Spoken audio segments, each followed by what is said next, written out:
coming to you direct from the nerve center of the galaxy's greatest comic. This is the 2000 AD Thrillcast.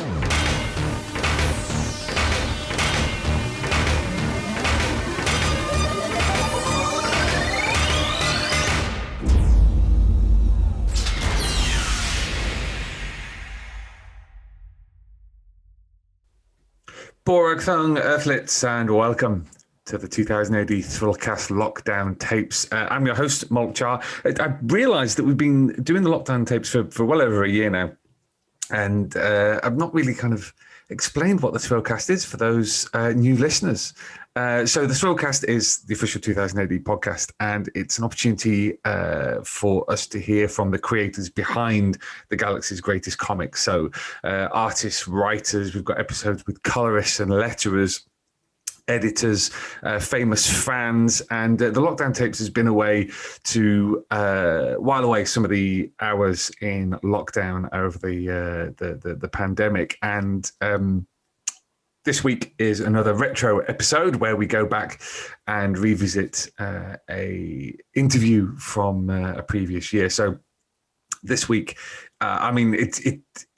he's an artist who shouldn't really need an introduction because Arthur Ranson was a stalwart of British comics from the 1970s, did lots of stuff with unlicensed projects for Look-In, before moving to 2000 AD in the 1980s, and quickly establishing himself as one of the 2000 AD artists. So, I mean, very personal opinion there, but his very meticulous style, the depth to his work, whether it was working on things like Sapphire and Steel, or working on Judge Dredd and Judge Anderson, and then you go through to the 1990s and you get him working on Button Man and Maze World, this is absolutely incredible comics and series that really do deserve to have a wider appreciation. So it was a remarkable privilege for me to sit down with Arthur, who's now retired, and talk through his career and some of his influences and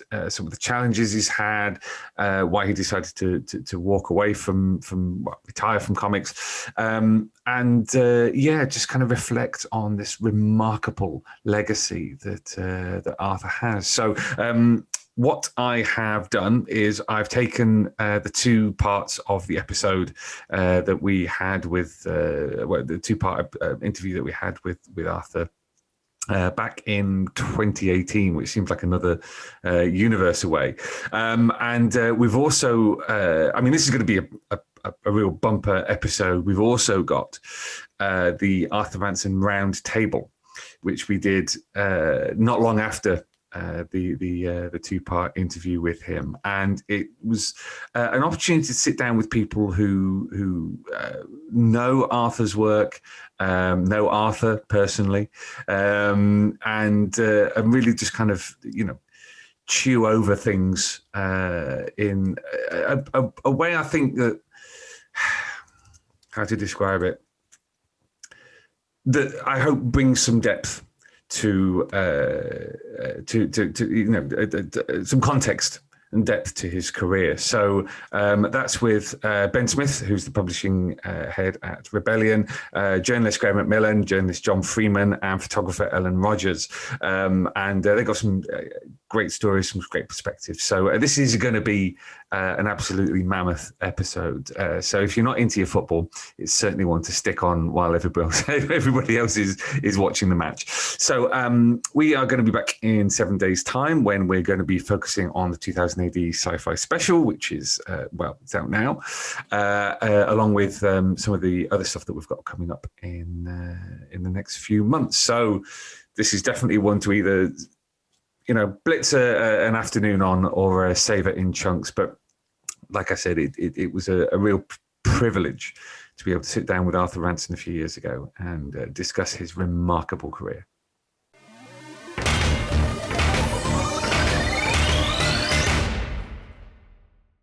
Do you want to tell me a little bit about your background and where you're from, your childhood, that kind of thing? Let's start right at the beginning.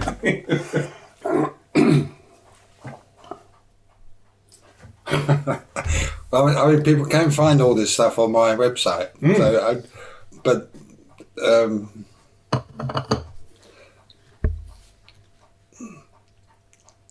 just after I was born, Hitler tried to kill me with bombs in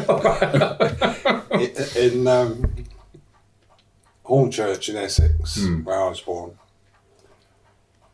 So I was born just before the bombing started. London Blitz started. Yeah. My father's family came from Stratford, East End of London. So they were not Cockneys exactly, but almost. Yeah. But my mother married my father, who was a labourer when she married him. But she was very ambitious for her children. I have 4 brothers. All of them, except one, finished up in professions because she was very ambitious, and somehow that rubbed off on all of us. Let me think. So I went to a technical school, which was pretty rubbish at school, and from there I had an apprenticeship as a stamp and banknote designer, and I hated every minute of it. I really hated that job. And what I was being trained to do was work really tiny. I mean, painting stamps at stamp size, what you're doing. You're painting portraits onto stamps at stamp size. So almost kind of smaller than miniatures, Yeah. kind of thing. Wow. Yeah. And it was just incredibly, I mean, it couldn't have been less creative. But they did, in the second year of the apprenticeship, they gave me a day off once a week to go to art school and do life drawing and design. And I managed to convince them the next year to send me 2 days a week.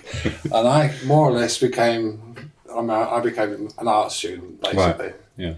I mean, I thought of myself as being an art student, just having to do 3 days of work a week at Waterlow's. And then when he put it was a 5-year apprenticeship. When that finished, I was going to go to art school, and that was it. I'd made up my mind what to do. In those days, I would have got a grant to go. 3 of us planned to go off and live in a caravan together and be art students. But my mother and dad objected to that, so I stayed at home actually. I went to Walthamstow Art School. I mean, the part-time day release was at South East Essex, isn't it? In Dagenham. Right. Okay. The college I went to full-time was Southwest. Have I got that wrong way around? in Walthamstow. Right.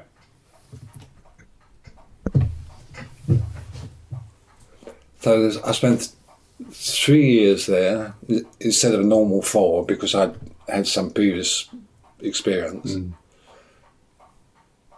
And should have gone and applied to go to the Royal College and didn't get in. Didn't you accidentally get told that you had got in or something? Right. Bastard. No, well, I can understand it because practically everybody from that year who applied to go to Royal College got in. And why I wasn't one of them, I just cannot imagine. Because some of the people that went were absolute rubbish. So I don't understand what happened there. Right. So I guess why I was told I had got in, because by the head of the school, he had been told that 6 people had got in, and he just assumed I was one of them because I was one of their best students. Right. Which I was. I was well thought. I'd say so myself. So having been an apprentice banknote designer and stamp designer, which is one of the strangest kind of job titles I think I've heard someone describe. You did printing and printmaking at art college. Yeah. What were the? Do you see the skills that you learnt there having influenced you? Was there a degree of meticulousness and ideas of design, things like that were useful later on, or couldn't you wait to get out? I'm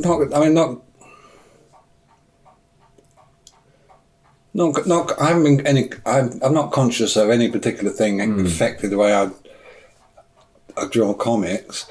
I mean, when I started drawing comics, I never had any intention of becoming a comic book artist. Yeah. The last thing in my mind, I thought I might be an illustrator.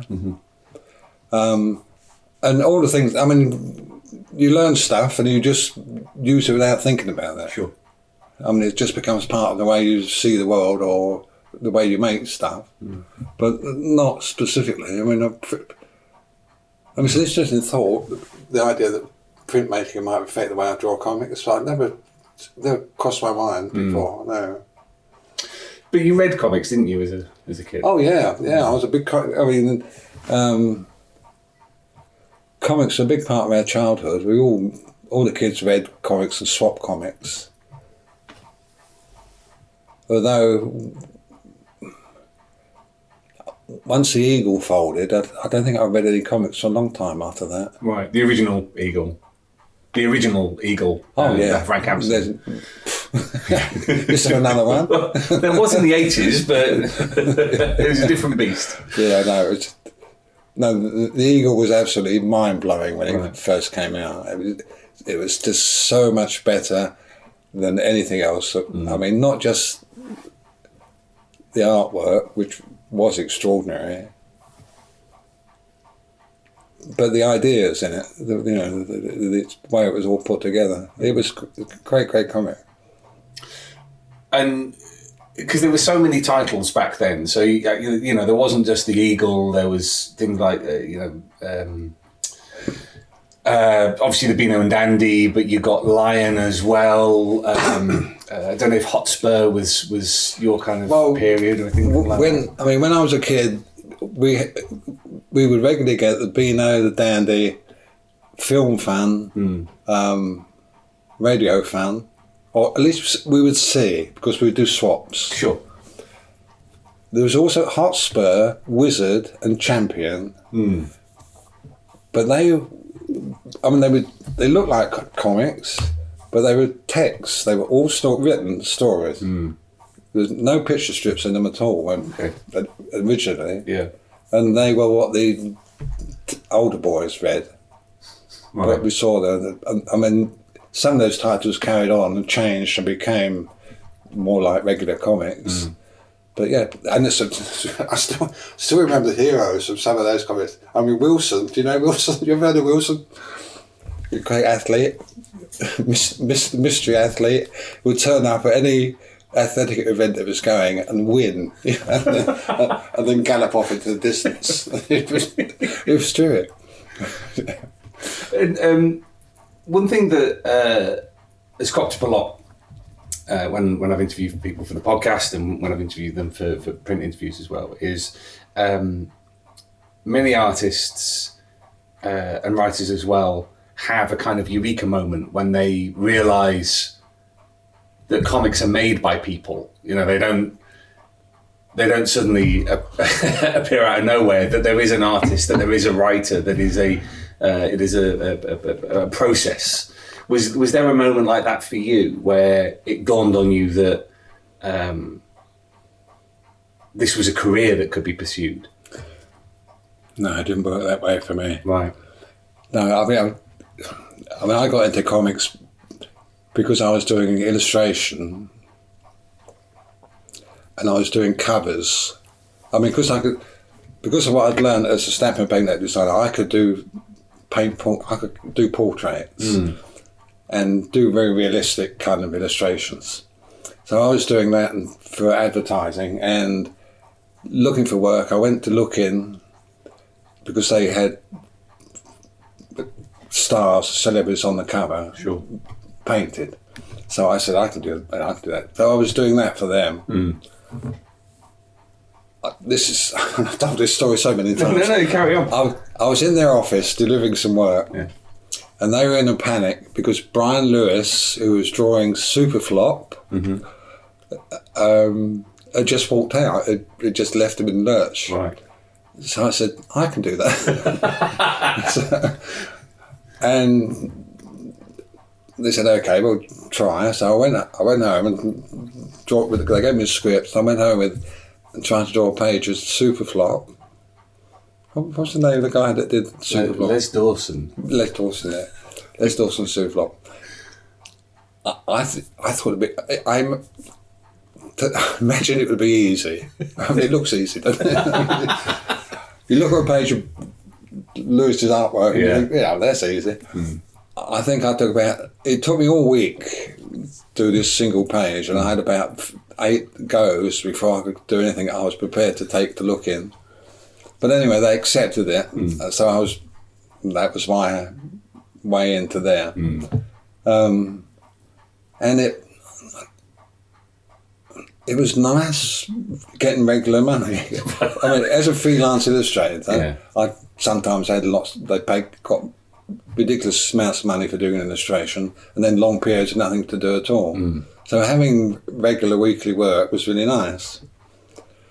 But then the longer I was doing comics, the more I thought, I like this. This is interesting. This is more fun, and the people are nicer than they are in advertising. So I more or less gave up illustration and started taking, and that was really when I started trying to learn how to do comics properly and find my way of doing it. And I was stealing from everybody. I mean, any artist I saw that I liked, I tried to draw like them. It was. I mean, the variety of stuff I did for looking was just ridiculous. I mean, it looks like the work of about at least 4 different artists. Oh, you were there for long. 72 to 89, I think. Was it? Yeah, it was quite a time. I mean, something clearly worked there. Colin Shelbourne I thought was a terrific editor. I mean, he seemed to get the best out of everybody. And I really liked working with him. It was for a while the most successful comic in the country. I mean, the biggest sales. I mean, it's sneered at by all the real comic people, of course, because it was taking stuff from other sources. But it was great. Kids loved it. What was, because I wanted to ask you about Colin, because he's a figure that I'll be honest, I've never come across before in histories of British comics and things like that. And as you say, you've not come across Colin Shelbourne before? No. Tell me about him. What was he like? Well, he looked like a geography teacher. and he'd been to art school. I know that. Actually, I didn't know much about him really. He'd been to art school. He finished up in looking as a sub-editor, then became the editor. And the comic got better when he became editor, I thought. But he just seemed really sensible, nice, and ambitious for the comic rather than for himself, I always thought. Right. And was prepared to take chances and try stuff out. He was a great editor. I don't know what happened to him after looking. Being a bit careless with people. With something like Looking, where it's licensed strips, so you've got things like Sapphire and Steel, Danger Mouse that you worked on, Wurzel Gummidge, all the greats of kind of kids TV and in the 70s and 80s. For you, was it as you said, a good way to learn how to do comics, because there was visual reference there which you had because it was on the TV. Yeah, it's probably true. Yeah. Yeah. I mean, I hadn't thought about it that way, but yeah, I mean, it suited me. I mean, because I found portraits really easy to do. Sure. I'm always have. So if I was drawing, I don't know, whoever, I wanted it to actually look like them, because a lot of those comics didn't. Yeah. But doing real portraits of the characters, of the actors, meant everything else had to look real as well, you see. Yeah. So I had to research cars and motorbikes and telephones and streets and lampposts and absolutely every bloody thing. So it matched. So that's really interesting. That kind of you have to make sure that everything fits within the world. So you have to learn how that's a brilliant way to essentially teach yourself how to render anything, really, even if you didn't mean to. Well, I must admit, I was shocked at how badly some portraits of people were drawn. Really? Yeah, that doesn't look like so and so. I was shocked by that. So, in terms of getting work from looking, you did this initial page, and that was your in to working for them. How did that evolve over time? Was it just that they go, well, here's a safe pair of hands that we can trust, or was it more of was there like an apprenticeship almost over time? Well, the way I remember it, I never stopped work. I worked ever since for them. There's never a time when I didn't have a script to do. Sure. I can't remember what came after Superflop. Michael Bentin's Potty Time. Yeah. There you go. The old. He was one of the goons, wasn't he? Yeah. Yeah. Yeah. He was the least attractive of the goons. But, that was written by Robin Tuchek, supposedly. Right. But he was terrible. He would write either very little or nothing at all, right. And I was kind of making it up as I went along and drawing in a really odd style. So I wouldn't think that was the highlight of my career, actually, the posses. We went to see Michael Bentin for some reason. What was he like? I don't think I've ever met a more egotistical man in my life. I mean, he just wanted to talk about himself. Right. Were these, because you when you're working on strips in which you are rendering actual likenesses and using reference and whatnot, it's not like now where you can just Google whatever you want. No. What were you using at the time? Was it just straight off the TV, or did you get stills? Looking with supplier stuff. Right. Okay. But I mean, if I would pick stuff up in magazines and papers and stuff. I was thinking that redoing the Elvis thing recently. If I'd had Google, that would have been a much better script. I mean, we'll come on to talk about the Beatles book in a bit, but it was interesting looking at that, where clearly you've used like famous photographs of the Beatles and things like that. Again, this is a subject that we'll come on to. You said that you were good at portraiture. When you're doing pen and ink line work, was that different? Was that sort of an evolution of being able to do portraits, or were you always able to do them in pen and ink? Well, I did work hard at learning how to use pen and ink. Mm. I mean, I bought books on drawing and books on artists that I admired, and finally found the ink and the pen and the board that all kind of worked for me. Mm. But I didn't. I can't say finally that going from drawing in pen and ink, drawing characters in pen and ink, as opposed to painting them, never struck me as a problem. Well, I mean, that's interesting in itself. That you know, all the while that you're being asked to draw in different styles and different characters, different genres, and in different ways, you adapted to that. I mean that is, as we've said, quite an education for somebody who's relatively fresh to comics. And I mean, it could also be a drawback. I mean, for some people, they hit upon a style really early, and they stick with it, and it's great all the time through. But I was constantly saying, "No, do it this way. I'll do it this way," and keep changing. Yeah.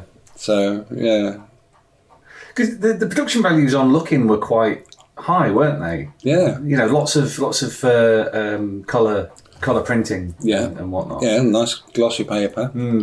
I suppose that's an advantage because you look at the stuff that IPC was putting out. So things like Battle and Action in the 70s, and by and large they're on poor paper.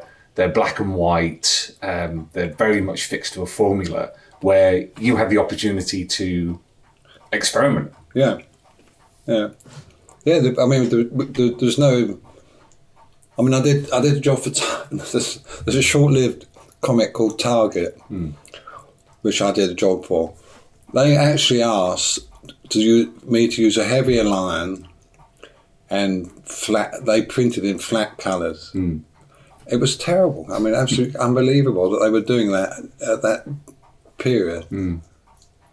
So it was because there was never any problem with Looking. I mean, I never had to think about how I was making the drawing because I could rely on them printing it. Right. I interviewed Kelvin Gosnell, who's he's the editor who took over from Pat Mills on 2000 AD at the very beginning, and he launched Star-Lord, which was using offset printing rather than the standard one.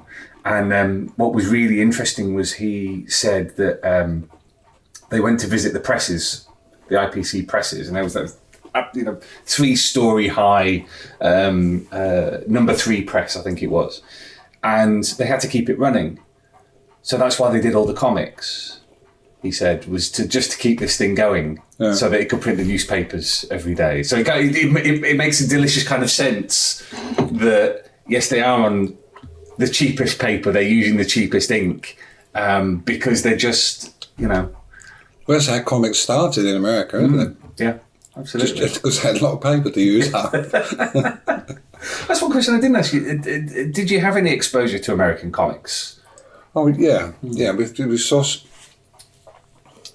Superman and Batman, but that was a period when Batman was absolutely rubbish. It really was. It was with giant objects, Yeah. Like the massive penny that he keeps in his cave. Some really stupid ideas and pretty ugly drawing, I thought. Right. But anyway, Batman.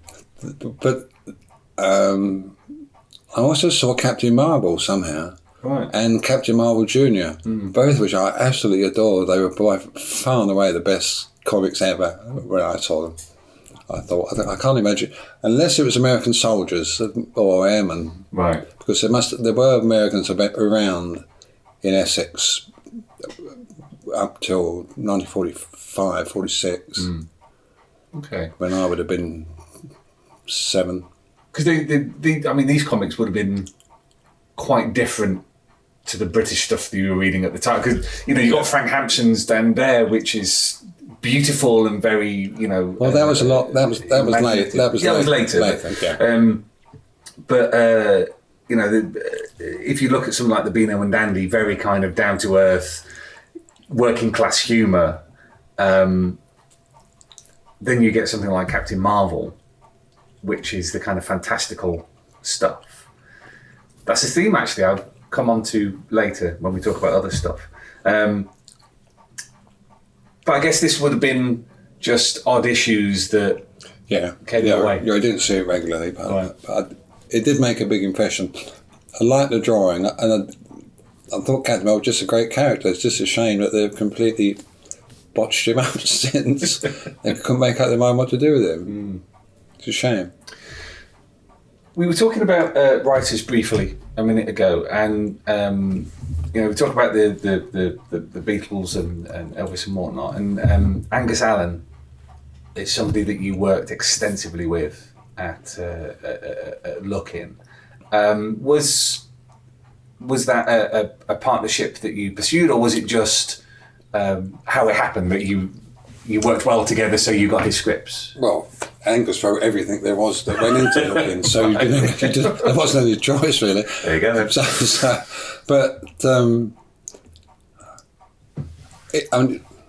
Sorry, I was just checking the microphone. He was just incredibly versatile. I mean, he could write anything for anybody. And after we'd been to Liverpool together, we did get on quite well as friends. We saw a lot of each other, went out drinking lunch times and stuff. So let's just talk about that Liverpool trip a little bit, because you're researching the Beatles strip. So you both had a jolly up to Liverpool. Yeah. What was that like? It was just it was useful. I mean, I got a lot of reference photographs.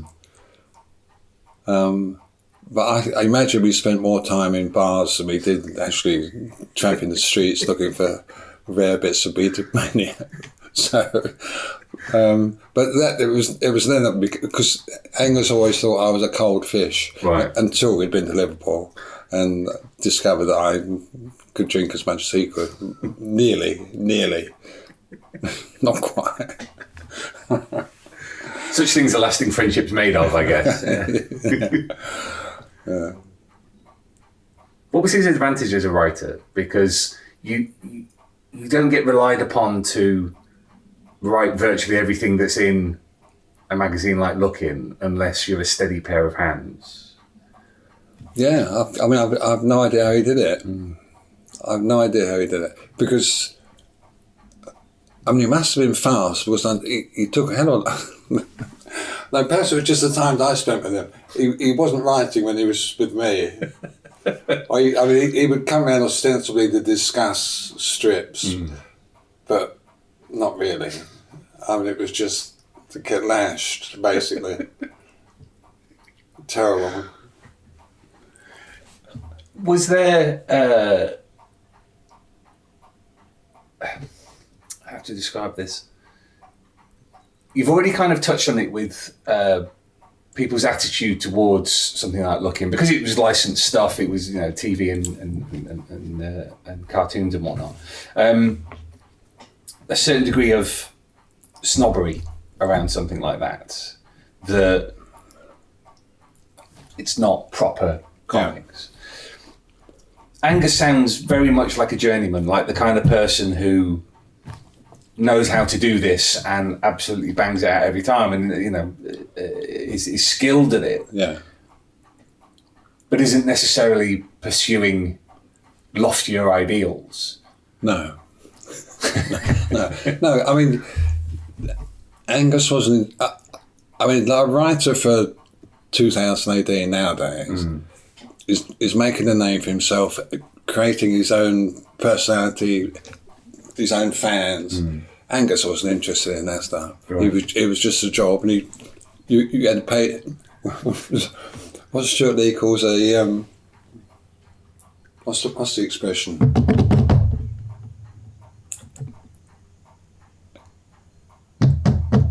Something provider. Do you know Stuart Lee? Do you know Stuart Lee?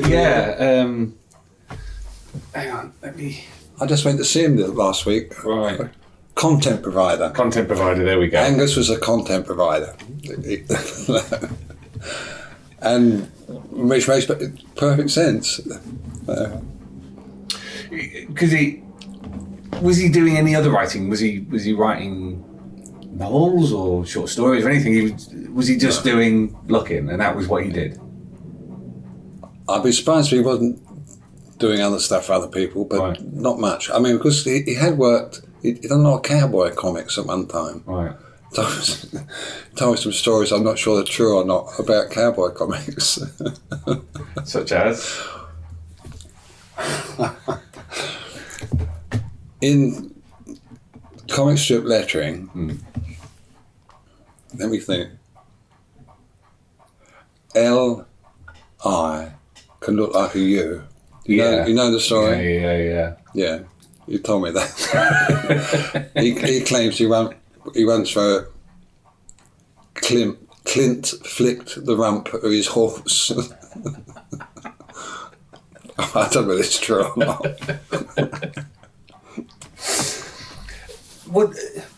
What did you learn from looking? You're editing this, Oh, yeah, don't worry about it. What did you learn from looking in terms of the way to tell a story?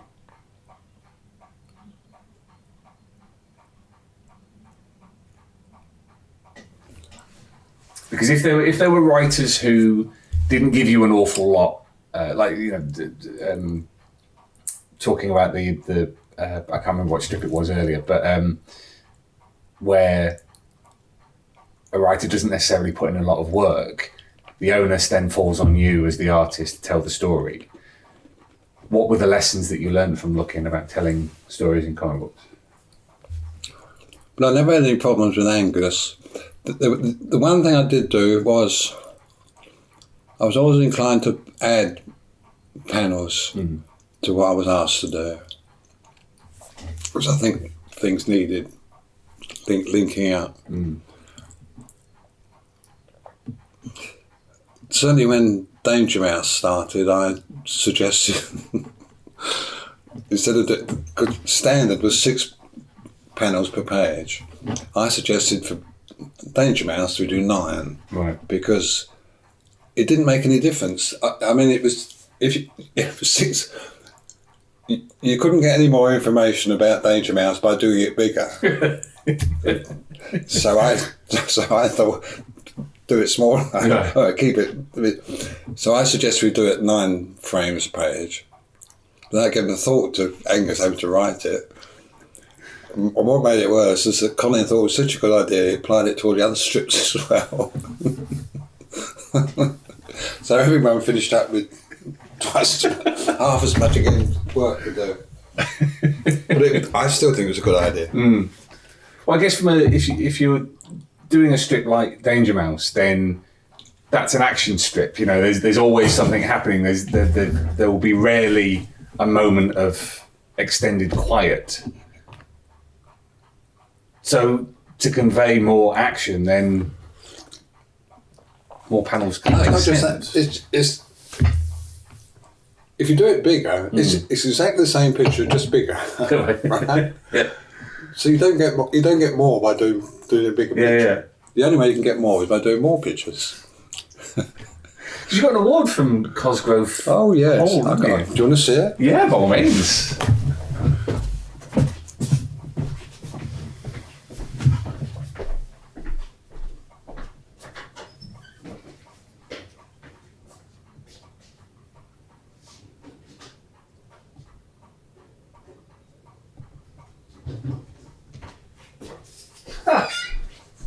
There it is.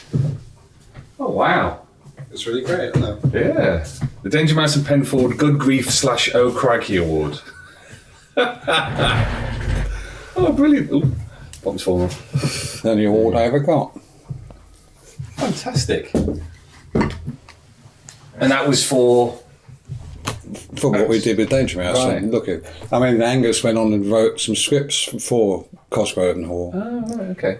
And they used one of my characters too, which I got paid for. Some owl or something, I think I drew. Because you had a fairly extensive relationship with them, because you did the Count Duckula strip as well. Yes, I quite like the Count Dracula. Angus wasn't so keen on it, but I quite liked it. So that was one of my favourite cartoons when I was a kid. Was it? Yeah, it was Count Duckula. Never got a look. It's weird. I mean, I know it kept going until '89, but living up in the wilds of Lancashire, I don't think I ever saw a copy of Looking on the shelves. It was all sort of Marvel UK and the occasional 2000 AD that pop up. Yeah, no Looking. So let's talk a little bit about influences, because one of the things that I've noticed when people look at your stuff is they describe you as being in the European tradition. So you're less like American comics and more like the kind of bande dessinée books. Is that something that's been conscious or unconscious? No, it's quite conscious. Yeah, I mean, I bought more continental albums and books than I did American ones. You want to see my bookshelf? Yeah, by all means. Let me pick this up. I've got a bookshelf out there, but that's all only my stuff. All right. But this is the stuff I bought.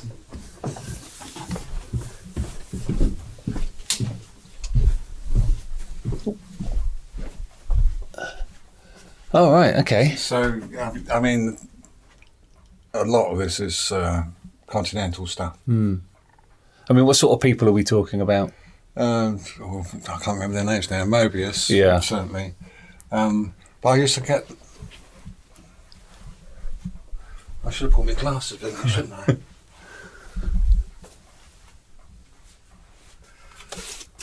And I used to buy albums. So you get all sorts of stuff. Yeah. Oh, it's Spiro, yeah. I mean, I came back with this Spiro album every time I went to France, I should think.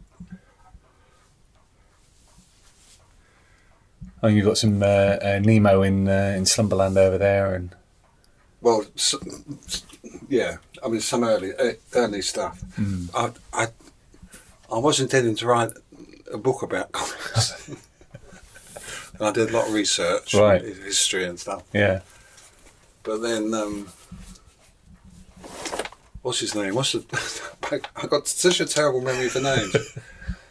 Is it Gifford, Gravett? No. The guy that my intention was to do a history, Yeah. but describing how comics work and stuff like that. Right, okay. So then there was that seminal book by Oh, Scott McCloud. Scott McCloud. Right, there we came go. out, so I scrapped my idea. I thought it said all this needs to be said. Right.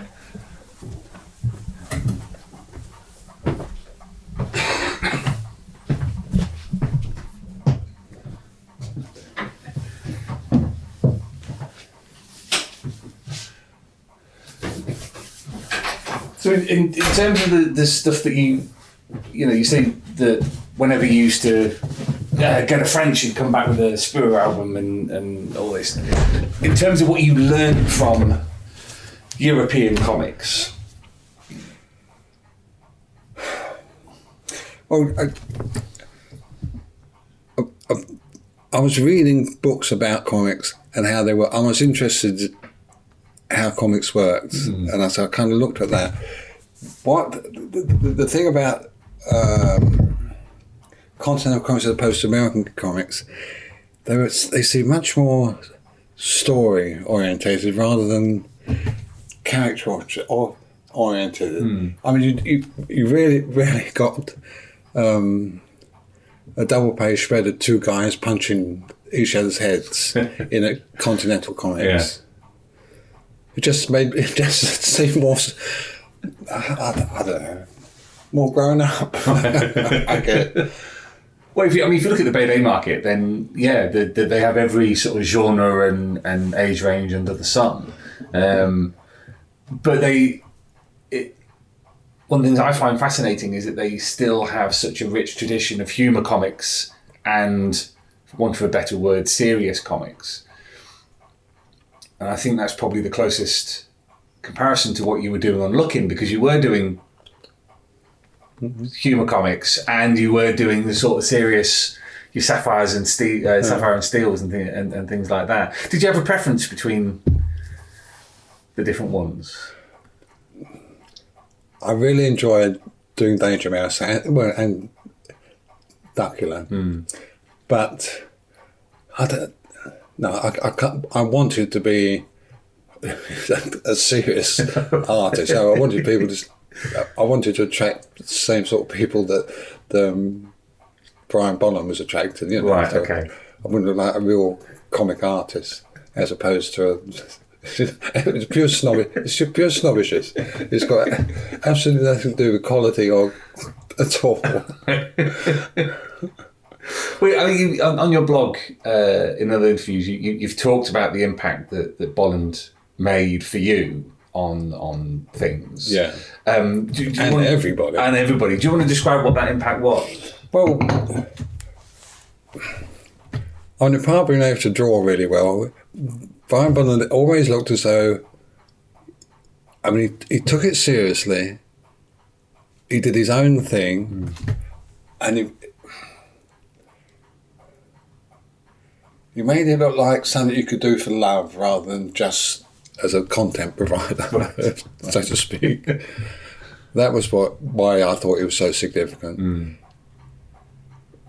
And I don't know if this is true, but my impression was that people looked at Brian Bolland and thought, perhaps I could become a comic strip artist, because I mean I've got an eccentric style, but it's mine and I love it and I want to do it. Yeah. Because he came along at the time when comics were changing quite profoundly. So, you know, you got 2000 AD, you'd had Battle and Action. Licensed comics continued, but in many ways the people who were making them were changing. So I think other people have said the late 70s, early 80s is when fans of comics began to produce comics. And they started being the ones who were writing and drawing them. I mean, how inspirational was that for you? Because obviously you make the switch to 2000 AD in the 80s, but what effect did seeing Bolland and the effect that he had have on you and your work? Well, in practical terms, I mean, none probably. I mean, I don't think his way he drew affected the way I drew, Sure. or the way he told sort of stories didn't affect the way I told stories. But in terms of how you thought about. But it was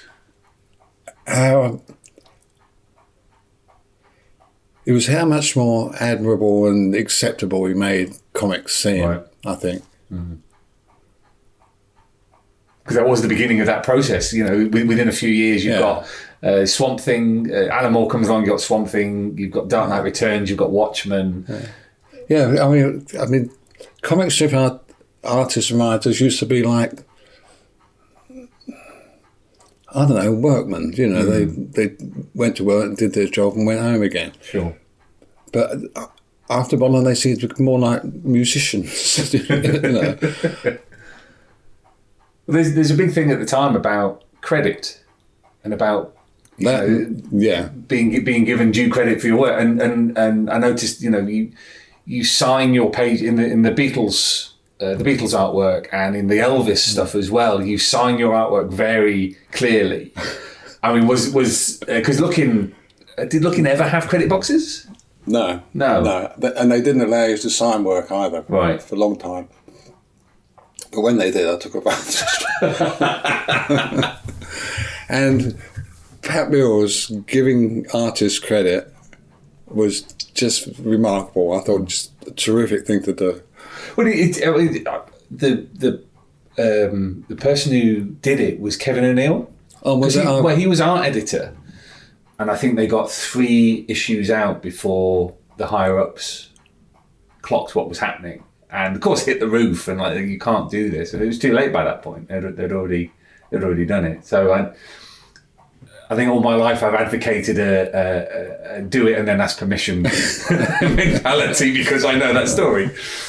Oh, well done, Kevin. Yeah, but it's interesting that you describe the effect of Bolland as being artists being considered musicians, because there was that awakening within the British readership in a way that hadn't necessarily happened before.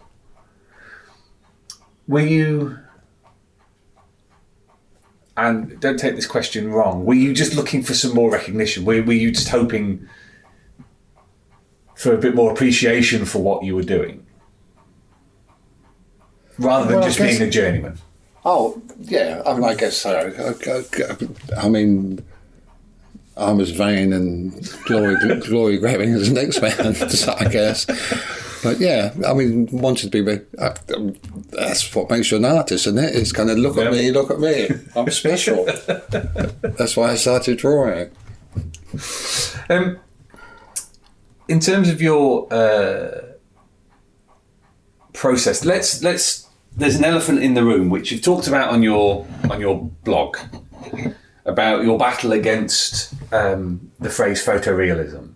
Yeah. And what you feel is its misapplication to what you do. Do you want to explain a little bit about A, where this has come from, B, your objection to the use of the term in regard to your work? Well, if someone, I've heard something described as photorealist, I would imagine it looked like a photograph. Mm. Now, I cannot imagine how people can look at a pen and ink drawing and say it's photographic. I mean, it's not. It's black lines and white spaces. It's not photographic at all. It may look realistic, or even that term is strange, isn't it? Realistic. It may look... It may make you think of or bring to mind the object that it represents, but it's only lines on a page. It's not a photograph. Because you used a what do you call it? A grant projector for a long time. For a long time, yeah. Do you think that's why? Well, where people get this from? Well, that made it easier for me to stick with the style that I'd started with making things look real. No, it was just on the back of some book or comic or something. Somebody used the term photorealistic artwork about my stuff, and for some reason it stuck, and it's driven me nuts ever since. So I read one... Not as much as it used to. But well, there was a whole blog post where you say, was it... When I was told I was getting into art college, but I was told I wasn't, I didn't punch the guy. I didn't punch somebody when I had a road rage incident and they were shouting at me, but I feel like I need to punch this person for photorealism. But there was an interesting analysis. There's a comics critic called Zainab Akhtar, who's a huge fan of yours, and she did this great analysis of your work on Batman. And oh really? Where can I find that? It's I'll send you a link actually when I get back to the office. Please do. Because she's a huge fan, and it's very much kind of drilling down into the kind of balances and ideas within the work. And she's a big fan of Anderson and May's work. But there's a line that she uses, which is photorealism isn't photoreference. And that kind That's of... true, yeah. Yeah, and I mean, clearly you've used photoreference a lot throughout your career, but it's kind of... in many ways, photorealism diminishes, as a term, as you said, kind of diminishes the effort that's gone into making it look make it look real. Yeah. Not make it look photographic. No. I have done photorealistic drawings with a pencil, but nobody would mistake those for comic work. So I suppose also it comes back to what you were saying about when you were doing the licensed stuff for Looking, where you've got to create a realistic world around these characters that are real. So if you're not making them look real, then it's not working, is it? That was something else that was important to me, making the world that in the comic look real. That's why it was important to me, so that if you saw something from one angle and then saw it from a different angle, it still looked like you were in the same room or same space. Right. That was important. And in fact, affected the way I drew comics, made comics, why I put in backgrounds. Because some of those backgrounds are quite substantial. I mean, if you we'll come on to your stuff on Joe Janderson and Judge Dredd in a bit, but you know, there's a lot of detail in your backgrounds that almost kind of ground your characters. You know, you create a world that seems very real, but that's a lot of work to put into a comic book panel. So,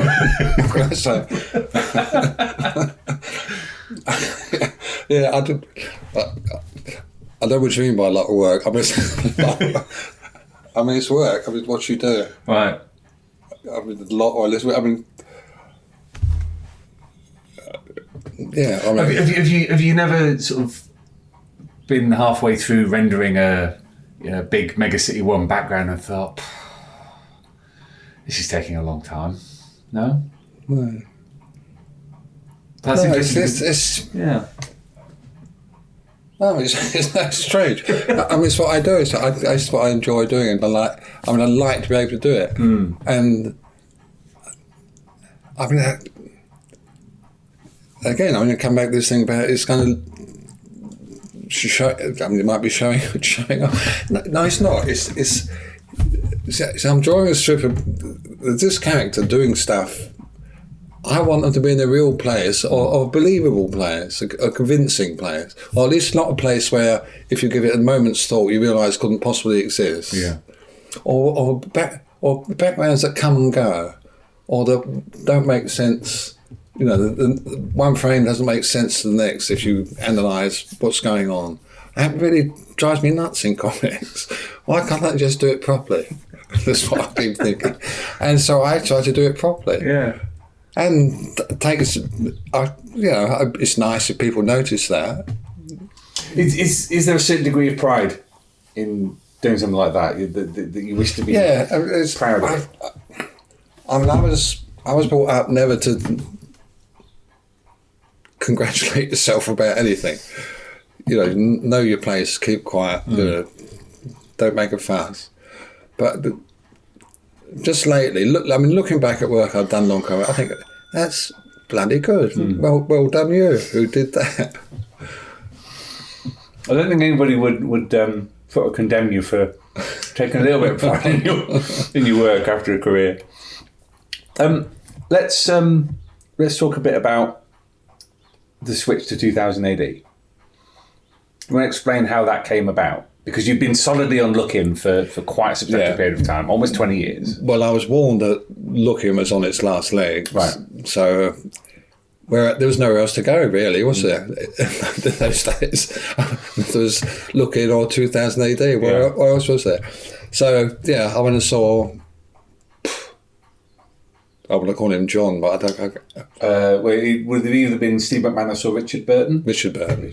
I went and saw Richard Burton, took him some work, and he immediately gave me a job and a glass of beer and a sandwich, I think. And then I never stopped working. There was short space. But yeah, I stayed with them ever since.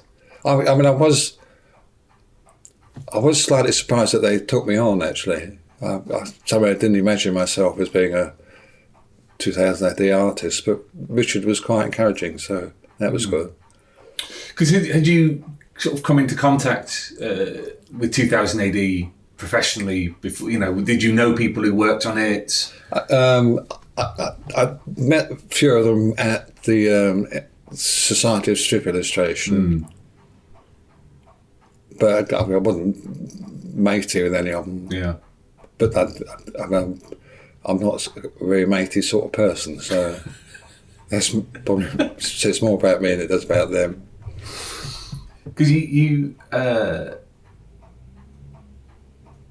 into it in quite some detail on your blog, so it's spaced over various blog posts about the lack of interference that you received at 2000 AD. And it's something that's cropped up in lots of interviews I've done before about how you're trusted to do it in the best way possible. it sounds very much that this was a breath of fresh air after the constraints of somewhere like Looking, where you are having to conform to how things are meant to be portrayed. Yeah, it's funny. I think all the time I was looking, only once did something I did get objected to. Oh, really? Yeah. So I don't know why I was quite so, but it felt different. It did feel different. I mean, I was aware that Colin was looking at it all the time and judging it and stuff. Whereas at 2008, this is probably quite unfair to the editors, but I always they just said, "Okay, go away and get on with it." Right. And I guess if they didn't like it, they just would call you again, I suppose. Because that first work on, it was Triad, Anderson Triad was your... No, the first thing I think did was a Judge Dredd thing. Oh, right, okay. With goes to a horror house and fights a giant spider. Because having done sort of a lot of contemporaneous stuff and a lot of cartoon stuff, to then go to a kind of a hard sci-fi dystopian setting. I'd been doing Sapphire and Steel, right, and stuff. Was that so? It didn't feel quite such a jump as all that. Yeah. What was your take on Judge Dredd? Did you have any feelings towards him as a character? I thought it was a great character. Yeah. But no, I like Judge Dredd. I would have liked to have drawn more Judge Dredd, but for some reason, I did that one. Yeah. Which was, and the only other Judge Dredds I've done ever since have been humorous ones. I think, what? Why John Wagner thought to give me a humorous? I mean, not just once, but every time he gave me a Judge Dredd strip, he gave me a humorous one.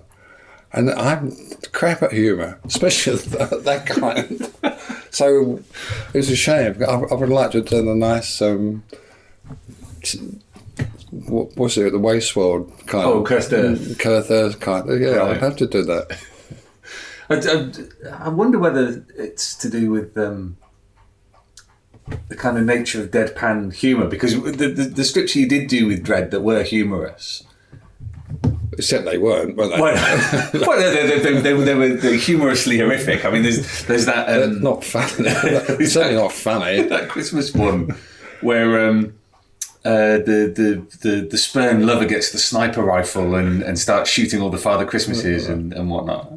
I had a chuckle at that, but then I was about 14 years old. There's the one where the guy gets trapped in the toilet. Yeah.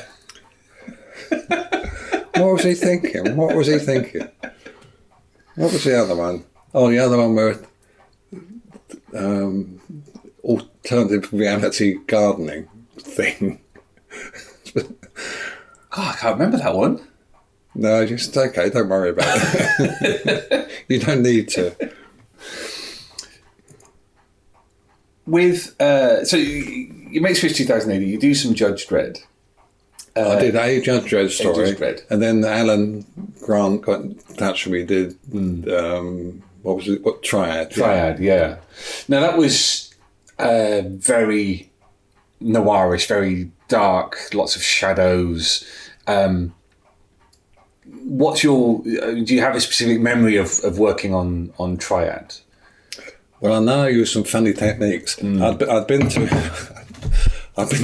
to New York and seen an exhibition of some work, and I pinched one of the techniques from that exhibition by cutting stuff up and stripping it out. Yeah.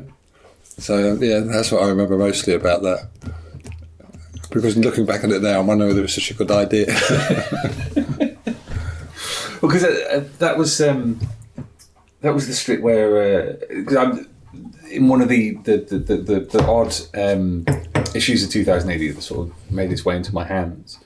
That was one of the stories where it's the Burns Night Supper. Yeah. And the ram barges through the wall and says, "Burns Night, I'll give you Burns." Now, I'll be frank with you, I was 10 years old. I had nightmares about that image for ages. Just that massive ram's head, the way the fire kind of came out the side of the mouth.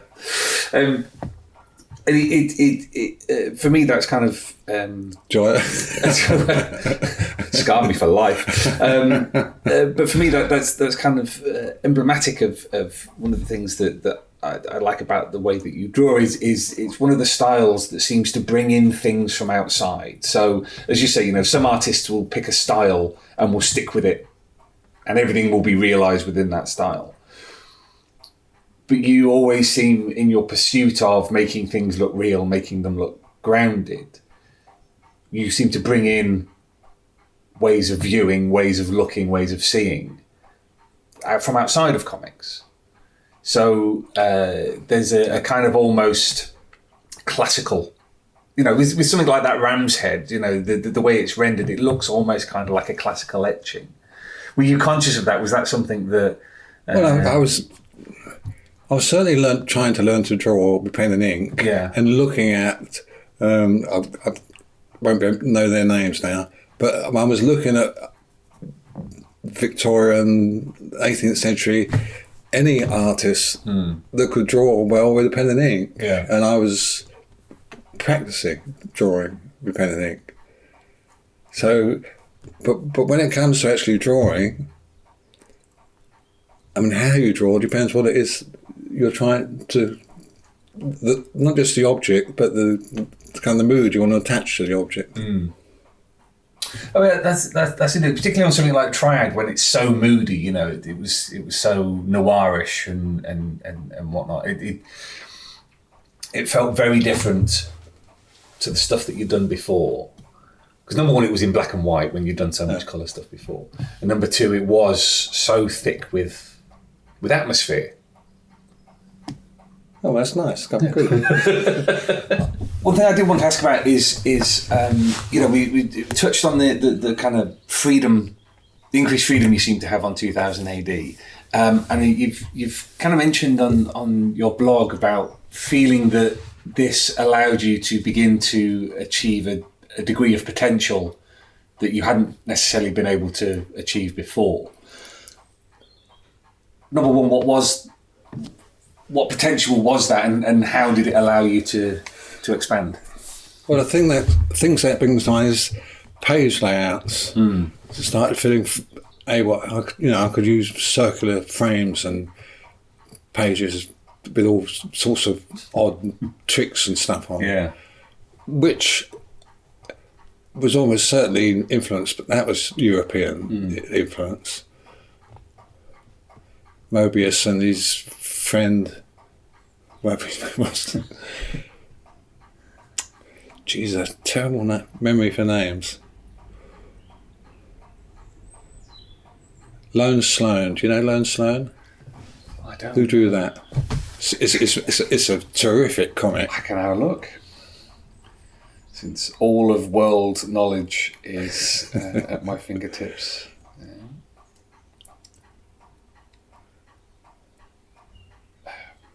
Would help if I could type.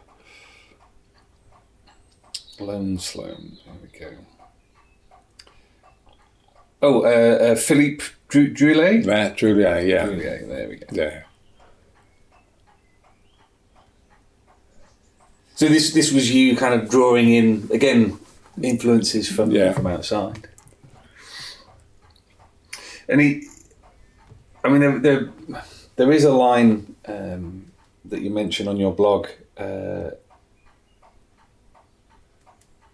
about starting at 2000 AD, creating a kind of love affair with Anderson. And she's great. Well, let's talk a bit more in depth about Anderson, because we've already talked about Brian Bolland, who co-created it, had a very particular look, and there'd been numerous artists since. So there were people like Brett Ewins, Barry Kitson had already done stuff. Did you consciously draw from them, or no? When I was designing my Anderson. I started with Brian Bolland's one, but I didn't want it to look as though I'd copied Brian Bolland. So I was quite consciously trying to make it look different. Yeah. For instance, I didn't give her high heels. High heels seems silly for a policewoman. So I took away her high heels. In fact, Brian Bolland once said he thought I was the best Anderson. He thought my Anderson was the definitive Anderson, which for Brian Bolland just left me speechless. That is quite a compliment. Yeah. I mean, I'm not sure I believe him, but it was really nice to hear. Yeah. But, Alan Grant really takes credit for creating Anderson. He did make seem like a real rounded person. I mean, she had been, prior to Anna and I working on it, she had been kind of a bit of a bimbo in some respects. Right. A bit of tutty hung in there. But no, she did change when Chandler and I got hold of her. My impression was she got much more serious. Yeah, she gets more serious. It seems she goes from being an action character to being more thoughtful. Yeah. And being about, rather than necessarily just fighting crime or demons or whatever, she's much more conscious of the consequences of that fight. So, you get a story like Triad, which is about child abuse. You get a story about Shambhala, which is about sacrifice. So she starts having themes in a way that she didn't necessarily, she had stories before, but then she starts having themes, and that coincides with you and Alan working together. Well, yeah, I give it. As I say, I give all the credit to Alan for that. I don't know whether the way I was drawing it was influenced the way he was writing it, but I don't know. You have to ask Alan that. But yeah, I mean, I liked it. The more serious it got, the better I liked it. It suits me. I mean, because it was. I mean, the same thing with when we were doing Maze World. And Alan's complained once or twice about the fact that I said I didn't want it to be funny. I wanted it to be a serious fantasy story, because I was thinking of European stuff basically. Yeah. And Alan complained about that. He said he spoilt the story because he couldn't put any jokes in it, which wasn't what I meant at all. I meant it to be a serious fantasy story, as opposed to kind of one that made fun of itself. But he, I mean, I think all the Anderson stories I did were serious in a way. She loses a lot of her flippancy in there, because early on she was all about the kind of the witty one-liners and the retorts and whatnot. But I mean, when you're telling a story about child abuse in Mega City 1, there's not much place for jokes. I mean, saying there's always place for dark humour, because, as already described, you've got the whole Burns Night joke, inverted commas. I wonder if Alan was reacting to the way that your artwork grounded things and responded accordingly. Yeah, it's possible, I guess. The early stuff you did on Anderson was in black and white. The first one, yeah. And then you graduated to the next one was colour. Yeah. And kind of full-blown colour as well, particularly something like Shambhala. It seems almost as if there's no restraint to your palette. Like you kind of, you go, well, I'm just going to go crazy here.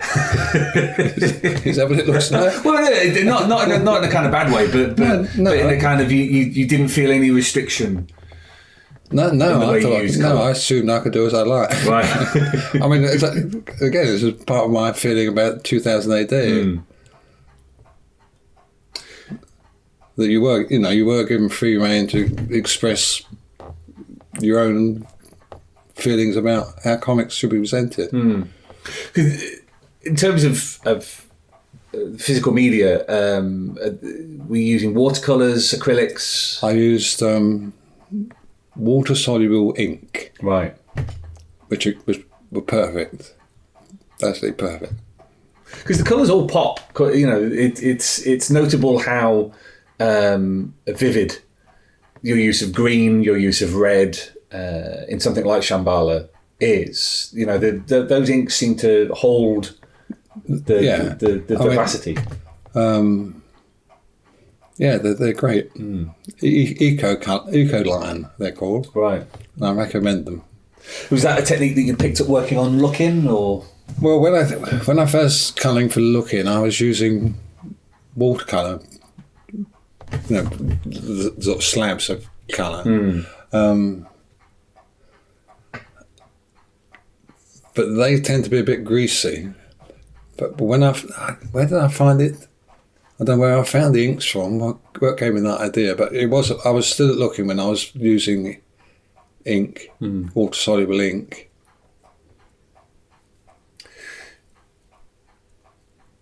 With something like Shambhala, it nicely brings us onto a topic which you've talked about before, which Alan has talked about before, but that of symbology, because Shambhala and then Maze World later on are packed with symbolism, with the use of symbols from religion, from psychology, from... Yes, I see your mantelpiece, you've got a Torah, a Buddha, a crucifix, various other bits and bobs. I mean, you've mentioned before about your interest in kind of Jungian psychology and thought. Do you want to explain a bit about how you came to be interested in that and how it came to be such a part of your art? I was trying to think about this. I've been interested in psychology since I was a teenager, I think, and read a lot. And of course, I did a counselling course eventually, but that was a kind of end point, really, because I'd been studying all that stuff for a long time, simply because I find it fascinating, and. I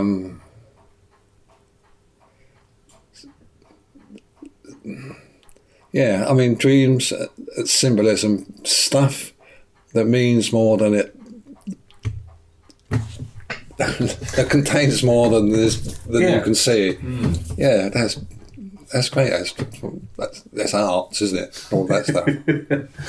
Were you raised in any particular religious tradition? Well, we were sent to the Baptist Sunday school, but no. We stopped going to Sunday school when we were about 9 or 10. I did have a brief period of being deeply Christian religious. Right. But then I met and talked to some communists, and I found myself saying one day, "I don't care what you say, I still believe," and I thought that won't do. That's intellectually just not acceptable. You're not one for blind faith, then? No.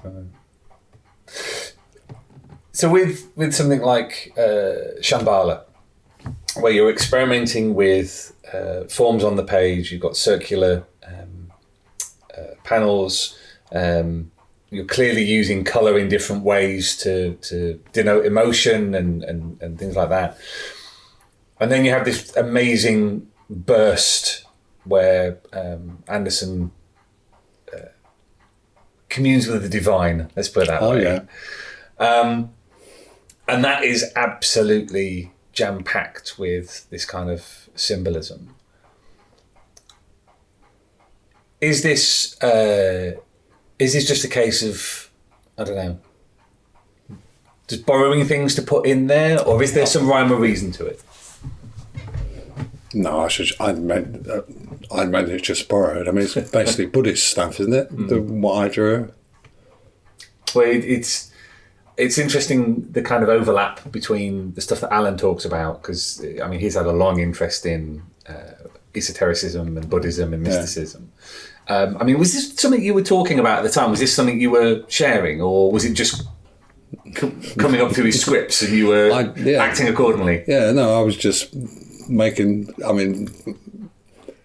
putting into his scripts what I thought that was already there. Right. Yeah. Because so much of the kind of profundity of something like Shambhala seems to come out of the relationship between what's happening in the script and what's happening on the page, and it's whatever anybody thinks about the story, those are some quite lofty ideals in there for a 5 or 6 page a week comic book. Allan does deal in kind of serious ideas, isn't it? I mean, how do you feel about the exploration of those serious ideas? Because you say you're just borrowing stuff, but to a reader, it seems so much more than that, because you're reaching your potential. You're kind of expanding. Well, I'm fascinated by all that stuff, and then. No, I'm not sure how to say about that.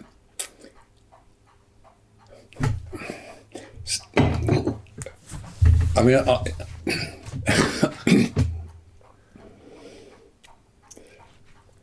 the first art was religious, in all probability. I mean, otherwise, why would cavemen go down into a big, deep, dark hole and draw pictures? I mean, it's obviously got more significance than just actually a drawing of a buffalo. So I've always felt that art and religion are connected. Yeah. That the one can't exist without the other. I'm not sure that's what I mean. Yeah, so they're interconnected. I think the desire to make art and the religious experience are closely connected. So being able to tell stories with a kind of religious connection in pictures, then using art to express those ideas, that's great. That's a pleasure to do. It's a pleasure. It's evolving.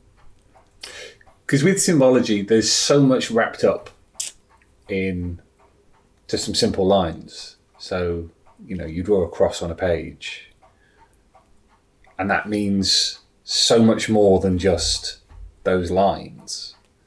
As an artist, that's a really powerful tool to wield. To be able to just jot a few lines down and provoke such a reaction, because I'm trying to think, was it those images of the divine in Shambhala are borrowing symbology, they're borrowing images from religion, and that by doing so heightens people's reaction to them, because they're symbols they recognize, they're symbols they have a personal relationship with. So it's kind of more than just a picture of a person. You're provoking an emotional reaction. Well, it would be nice. I mean, it never occurred to me that happened, but yes, that'd be nice if that happened. I mean, it obviously does. I mean, people have said so. I've had people say that like you've been scared and you've been frightened. I've had people say certain things I've done, and that's great, but it's not something I think about or. Right. I can say it's simple, but I mean, what I'm trying to do is tell the story I've been given in the best possible way I can. And I mean, I'm bringing to it not just being able to handle a pen, but who I am, what I kind of think, believe, and stuff like that. All very deep. Because the way you've talked about the way you do art it sounds like it's a very innate process. It's not necessarily a conscious process that you're going through. No, drawing. I think I've mentioned this before. I can remember drawing and watching myself drawing. I mean, watching my hand draw and thinking, that's interesting. I mean, it becomes a kind of body memory, I think, eventually, if you do it long enough. Where do you think that comes from? I mean, without getting too profound about it. I mean, it must be like playing tennis. I mean, tennis players don't think about what the next shot's going to be, do they? It's just their body knows what to do next. Right. And I imagine that's what was happening with me. That having, been drawing for hundreds of years, that it becomes not automatic exactly, but yeah. Is it the kind of the physical process becomes innate? It becomes like a reflex, so it allows, again, without getting too deep into it, your kind of subconscious, to play. Yeah. Because your body's taken care of. It's doing what it does anyway. And I do have hand-eye coordination. Quite. I mean, I can draw with this, for instance. Oh, with a mouse. Yeah. Wow. Okay. So my hand-eye coordination must be pretty good, I think. And always has been. Yeah. Since I was a kid. Okay. I interviewed Jock, who's an artist who kind of started his career at 2008. He's gone to do Batman and sort of a lot of movie work and whatnot. And one of the things that he mentions is when he's drawing, he puts a line on the page and he sees where it goes. It's kind of, you make a mark and then you build the image around it. Is that the process you go through, or are you much more, this is what I need to draw, so I will get on with it and draw it? No, I mean, the way I used to work on tracing paper. I used to do all the layouts on tracing paper and then put that onto the board with a blue chalk on the back and just draw it onto the board and then draw. I mean, the actual drawing I had on, the blue line I had on the board was absolutely minimal. But then I would draw and fill it in, but it wasn't. I kind of knew where it was going when I started.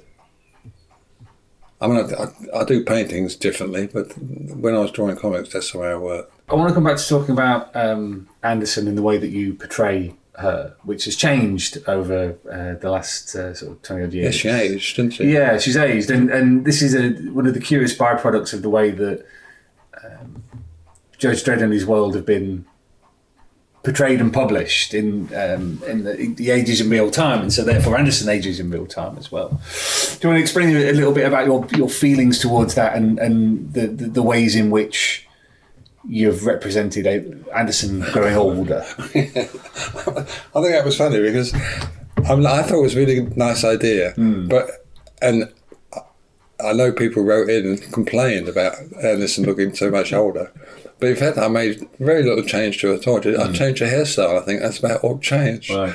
But I was thinking of her as as being older, and so she looked older. Right.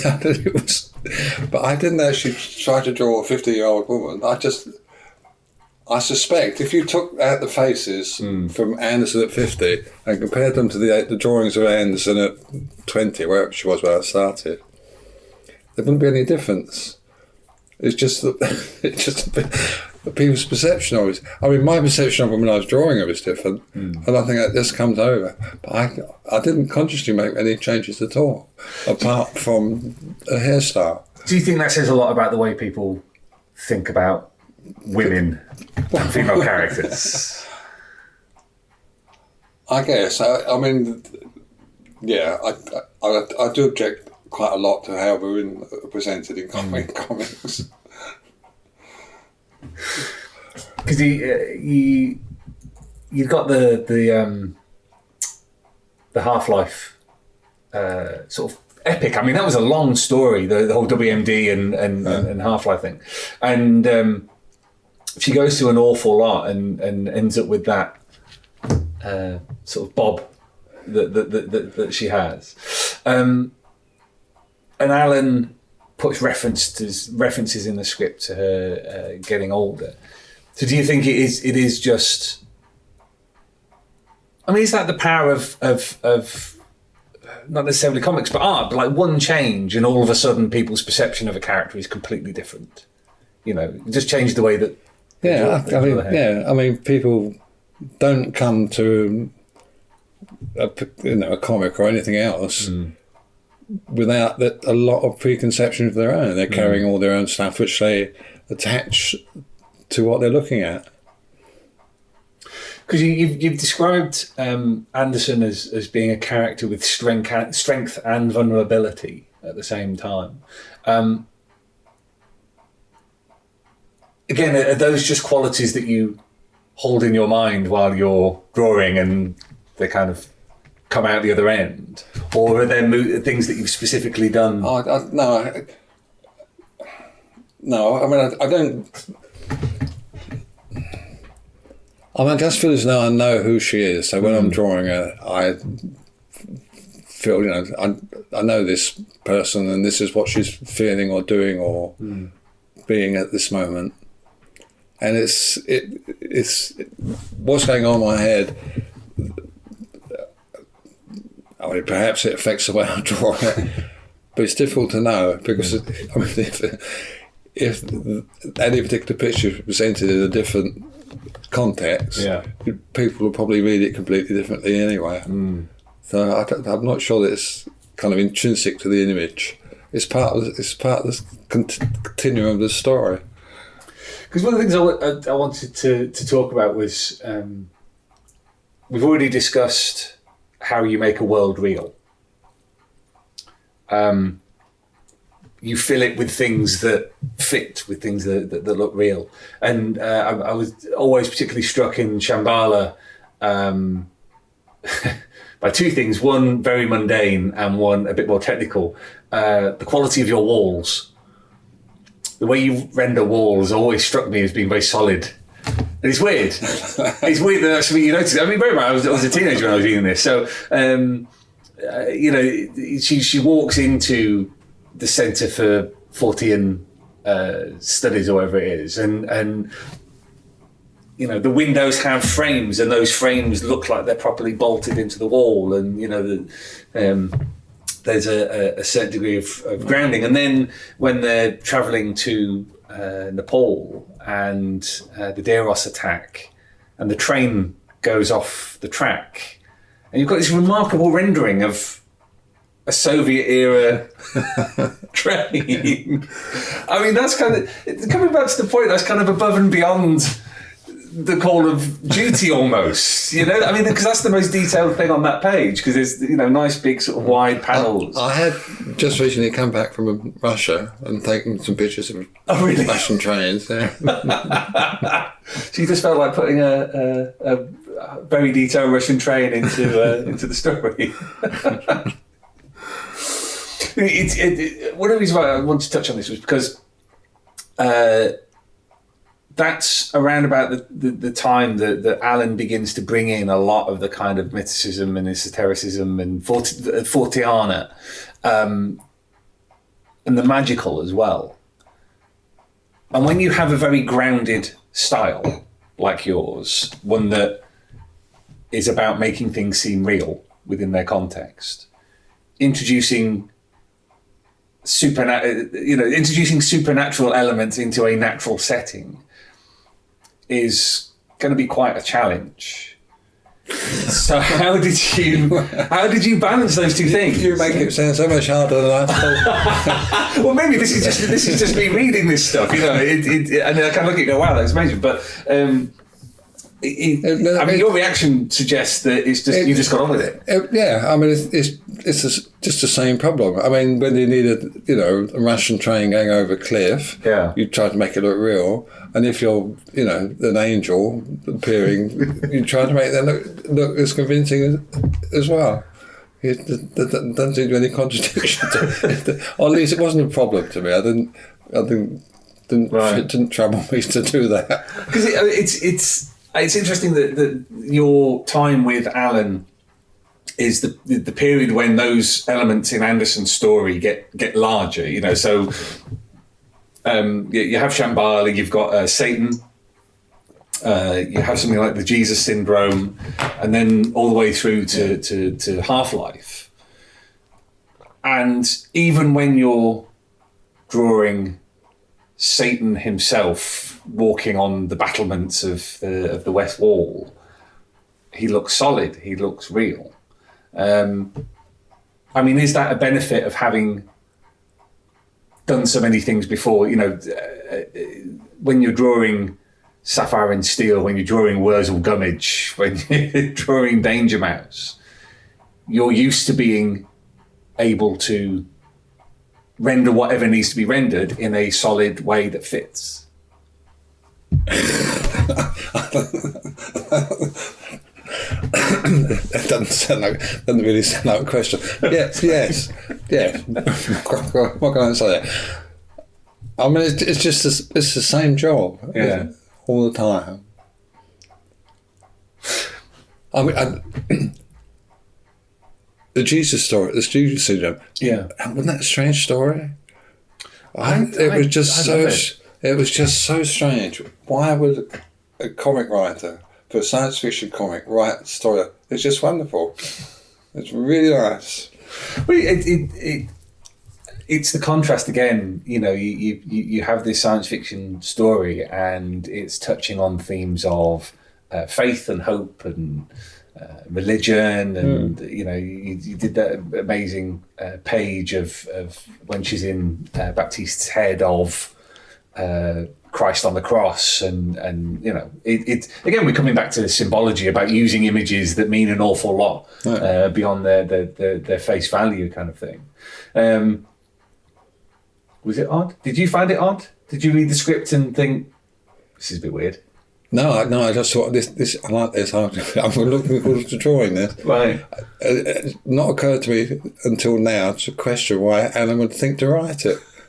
Because it's an extraordinary thing to appear, isn't it? Yeah. In 2000, in a science fiction beat 'em up kind of comic. It is. I mean, but this is why things like Cry, Shambhala, Jesus Syndrome, etc., for some of my favourite comics, because they're asking big questions. They're touching on big, whether they answer those questions or not is kind of irrelevant. But to read something and go, wow, that's reaching, even if it doesn't grasp, kind of thing. Allan should get a knighthood. No argument from me, both him and John.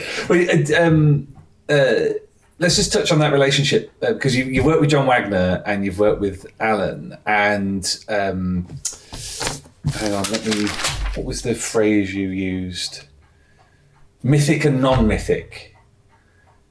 So you've described John... Is that what I said? Yeah, you described John as being, his writing style is non-mythic, whereas Allan is mythic.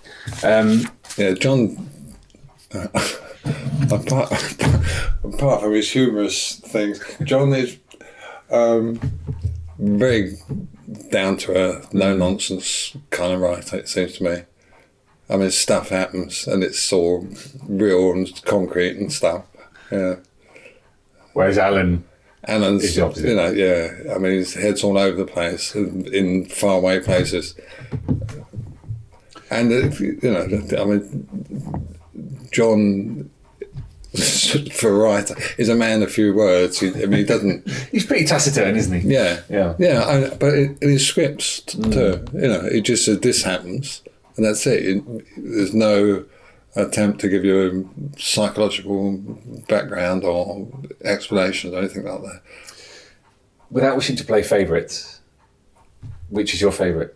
What, between the two of them? Between the two of them.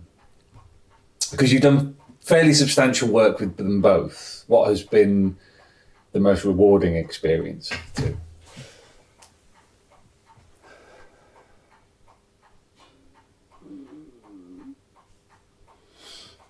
Yeah, no, without suggesting anyway which is the better, the stuff that I've done with Alan probably suits my outlook better. Right. Why?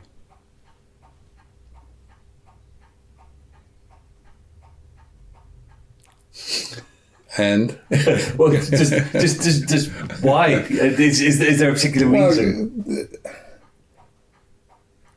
I mean, because Anna and I shared a lot of interest and outlook and,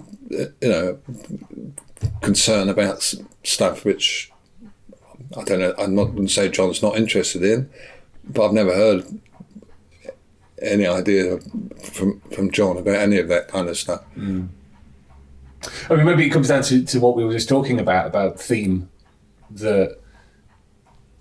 I suppose actually the way you describe it, mythic and non-mythic, is probably accurate. And then in those terms, I guess I've got a slight preference for the mythic stuff. We're talking about the mythic then. Let's talk about Maze World, which we're bringing out a new edition of later this year. Oh, well done. There you go. It'd be good to get back in the Dutch print. Are doing one. Yes, yeah. Am I right thinking you came up with a big backstory for the Maze World religion and? Apparently. Yeah. Do you not remember this? I don't remember doing that. Wow. Okay. Well, I mean, it wasn't uncommon for me to share ideas with writers, so. I mean, it wouldn't have been particularly memorable if I had done that.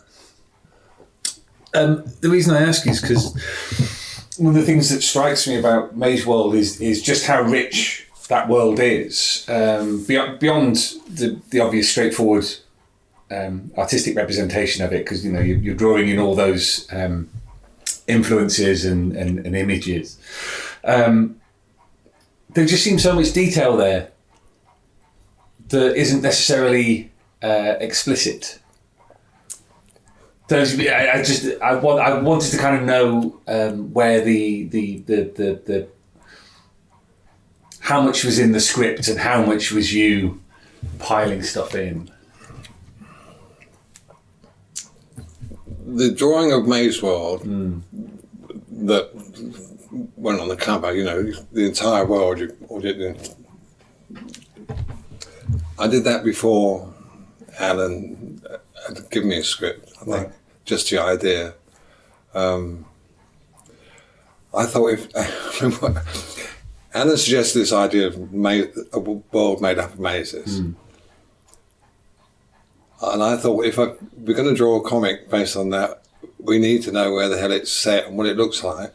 So I thought for my own sake, I need to draw the whole thing so I'd know where everybody was when they needed to be there and what it looked like when they got there.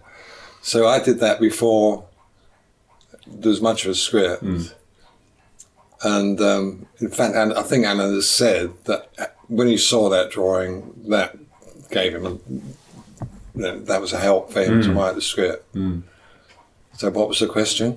Well, it was how much of Maze World is in the script and how much is you running with the theme? Well, the appearance of it would have been entirely mine. I mean, if I invented their religion, that's possible, but I don't recall suggesting anything else, right? Or putting anything else in. Okay, because I mean, this was an out-and-out fantastical strip. This was straightforward fantasy. Yeah, this was my idea of what a European comic should look like. Right. that was before it started, but that was what I had in mind when I talked to Alan about it.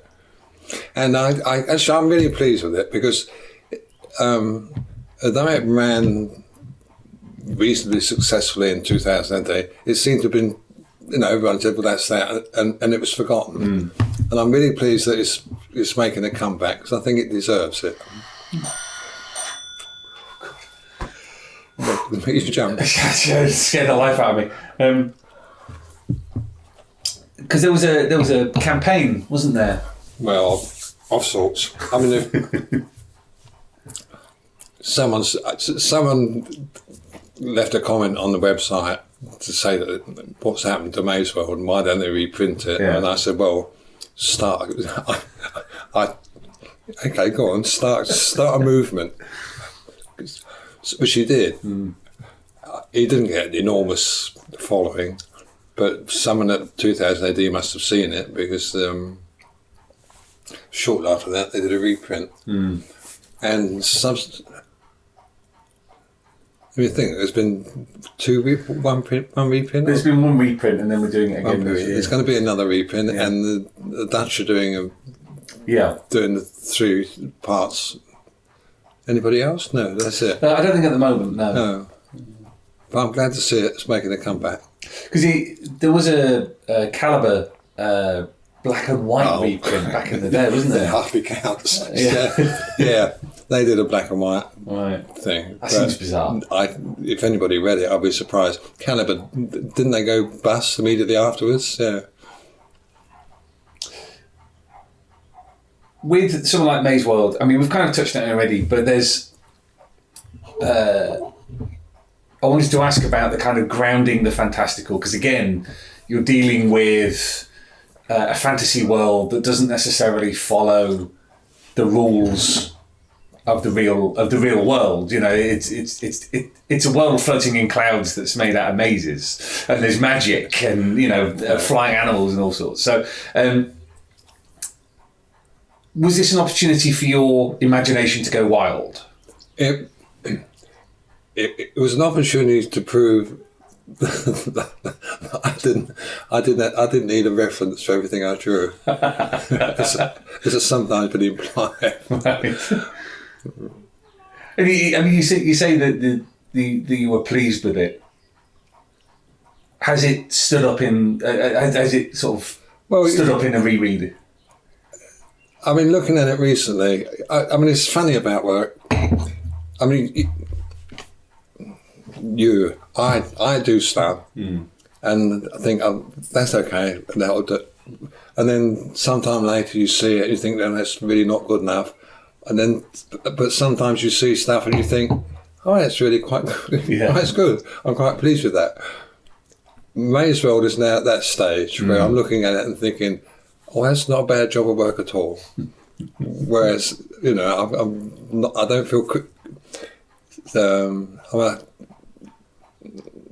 don't feel bad about it. Right. Which I can do about my work. I see stuff and think that's pretty awful, or at least parts of it are awful. But no, Maze World's in my good books at the moment. Based on what you've said, it sounds, in terms of its genesis, not necessarily more collaborative, but it's you and Alan swapping ideas and images. Well, I did that with all my writers. Right. All my writers, all 3. There's only 3 of them, basically. But yeah, no, I always felt free to tell people what I thought. I mean, John Wagner gave up eventually because I used to ask him. I said, "Can I do this?" Yeah. And he'd have to say yes or no. But he gave up after a while, and he just said, "If you do it, whatever it is." So I mean, yeah, a lot of Button Man, the images are not from the script, but something I invented. Let's talk about Button Man, because it's an oddity in 2000 AD in lots of ways. Number one, it's a straightforward crime comic. There's no science fiction elements at all. Number two, it's creator-owned, so you and John own it. Do you want to explain a little bit about how it ended up in 2000 AD? Well, I've really no idea. Oh, really? I mean, it was done for some failed comic initially. The only reason it went to 2000 AD, I imagine, is because John Wagner was connected to it. Right. I suppose that he went to them and said, look, we've got this, and they thought, well, because it's John Wagner, we'll do it.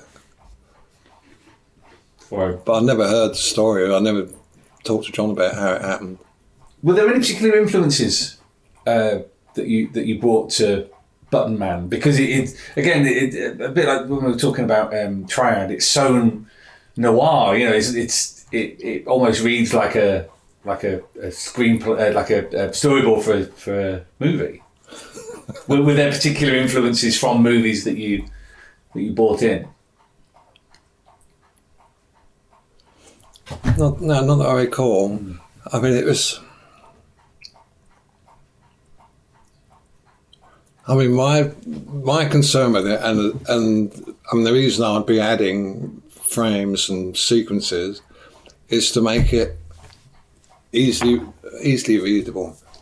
Make it kind of flow. Yeah. So it wasn't like, is this happening? And a few seconds later, this is happening. I want it to sort of go like that. I mean, comics do that a lot. They show you a scene, and they show you that and the next frame doesn't actually follow on. It's like watching a movie with half a dozen frames cut out of it. So it's that sort of jumps. And that drives me nuts in comics. I like it when you're not aware that there's any kind of break. It just kind of flows through. Unless there's a break like you're saying, well, that's where this ends and there this starts. But while there's a sequence going on, it should flow. So that was the kind of thing that I was suggesting to Alan, to fill in stuff. There's the sequence that there's quite a lot of fuss about. That was where Harry's on the telephone in the garden, and I drew a sequence about a badger and a snake, and the badger kills the snake, and it covers a page and a half, I think. The reason for that was because in the script I had, Harry was talking for a page and a half, and I thought, fuck that. I thought, I'm not drawing a page and a half of a man on telephone. So I invented. So I thought, we'll do this. I mean, it's something that could be happening at that time, and it's all kind of symbolic, right? There's the badger hero overcoming the evil snake. And there was a lot of fuss. I mean, somebody wrote and said how pretentious John Wagner was for writing such a sequence. So I had to confess it was all my fault. But it doesn't work anyway, because afterwards John edited it and took out all the dialogue that was supposed to fill up all these pages. So it doesn't really work as it was intended to. One of the things that really strikes me in Button Man is the contrast between silence and action, or stillness and action. That's probably a better way of describing it. So coming back to what you were saying about inserting panels to connect up action sequences, there's a lot of moments of stillness and pause. And it's quite remarkable in that it seems to almost heighten the action, because you have the quiet, you have, even when something is happening, you have somebody running, but they're running in silence. There's no sound effects. In fact, I think the only sound effects you have in Button Man are when people are shooting or when there's a vehicle being used. Everything else is just kind of implicit in the image. In terms of your storytelling, how important is it to have that contrast between stillness and action? Yeah, no, you're doing it again. Sorry. You asked me to explain something which I'd never given a thought to. Oh, okay. And if it happens in the work, it just happens because that's what was going on at the time. Right. It's not something I think, we should do this. Yeah. Because it'll make it work better. If I thought we need a quiet place here, it would happen at that moment. Reading the script and thinking, well, we've got to get from here to here. What do we need? Yeah. But it wouldn't be any kind of conscious literary construction of story kind of thing. But you see, that's what I find so fascinating about that process is that it's innate. You kind of do it out of skill, out of experience. You read a lot of comics, you read a lot of books, you see a lot of movies. Yeah. You get some idea how these things work, how stories should proceed, and then apply it when it's your job to tell the story. So that's why I asked about influences on Button Man.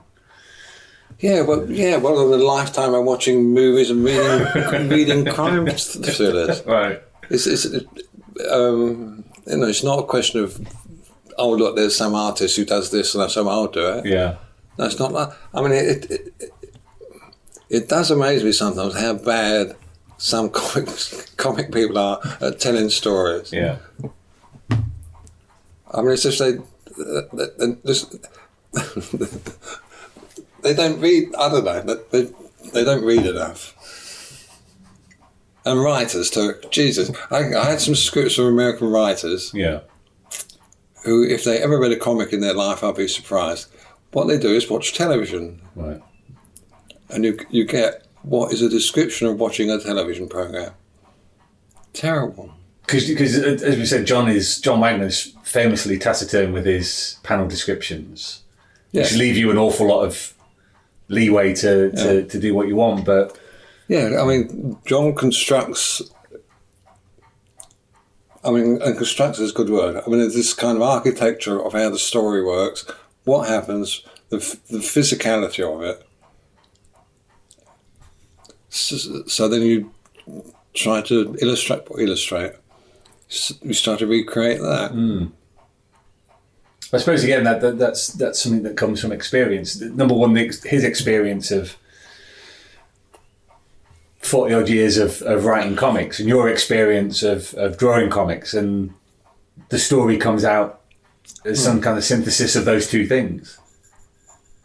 Yeah, I mean, the story. The important thing about comic is the story. I mean, it's not the costume or the muscles or the boobs or whatever, the heroine or hero. You mentioned making a slight change to the end of book one. Oh yeah. What was it originally going to be, and how did you change it?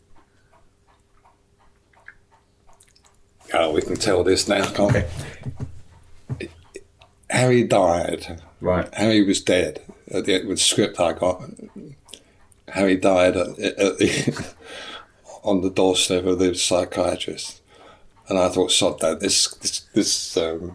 this could do another story. So instead of drawing a dead Harry, I drew an ambulance. Right. So you can draw your own conclusions. Then it was up to John whether he wanted to pick it up or not.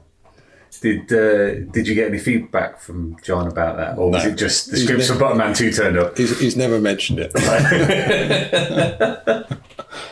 Because the second and third series kind of transplant the action to America, and the way that the kind of structure of the story seems to change to a certain extent in terms of your artwork is the pages almost get bigger. There's a lot more kind of single page panels and big panels, particularly when he's attacking the compound in the swamp, where you get things like the alligators and the helicopter being downed. It seems like you were having a lot of fun with that.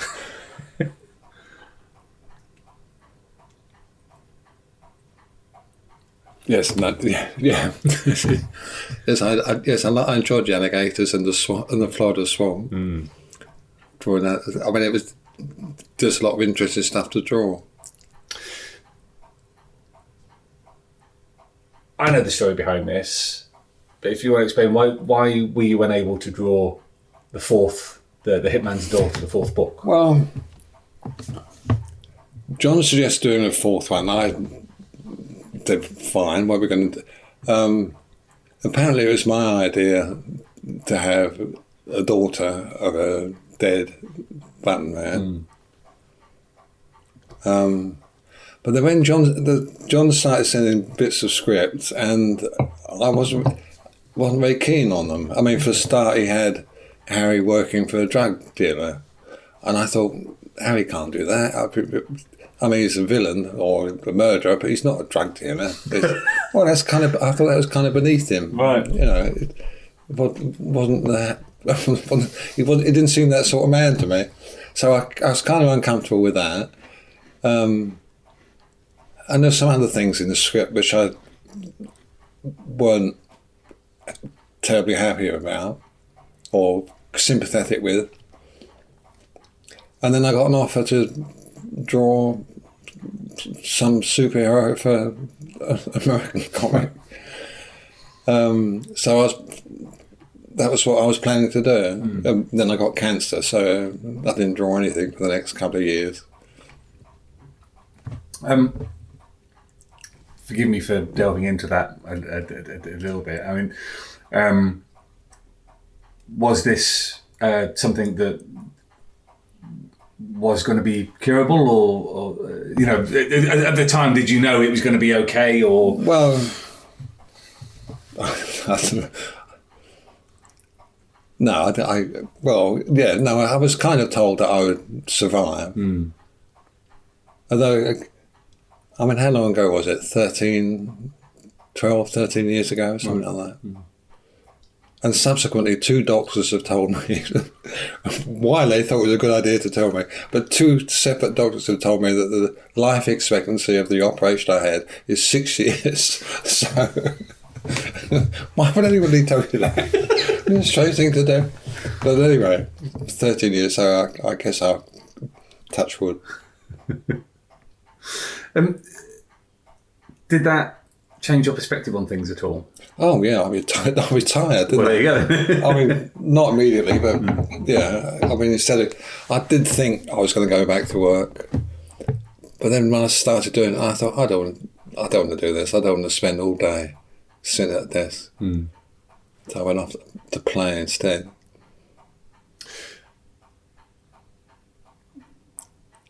And in terms and it's done.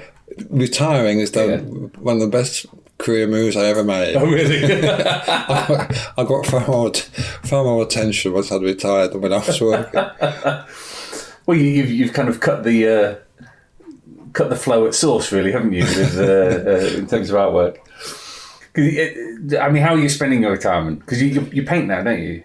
I do. I mean, I did that. What I was thinking of. I did that ridiculous story on my website. Right. The what's it called? Serious. Right. I did that.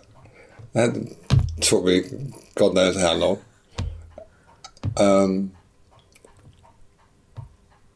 Yeah. Well, I don't know what I've been doing.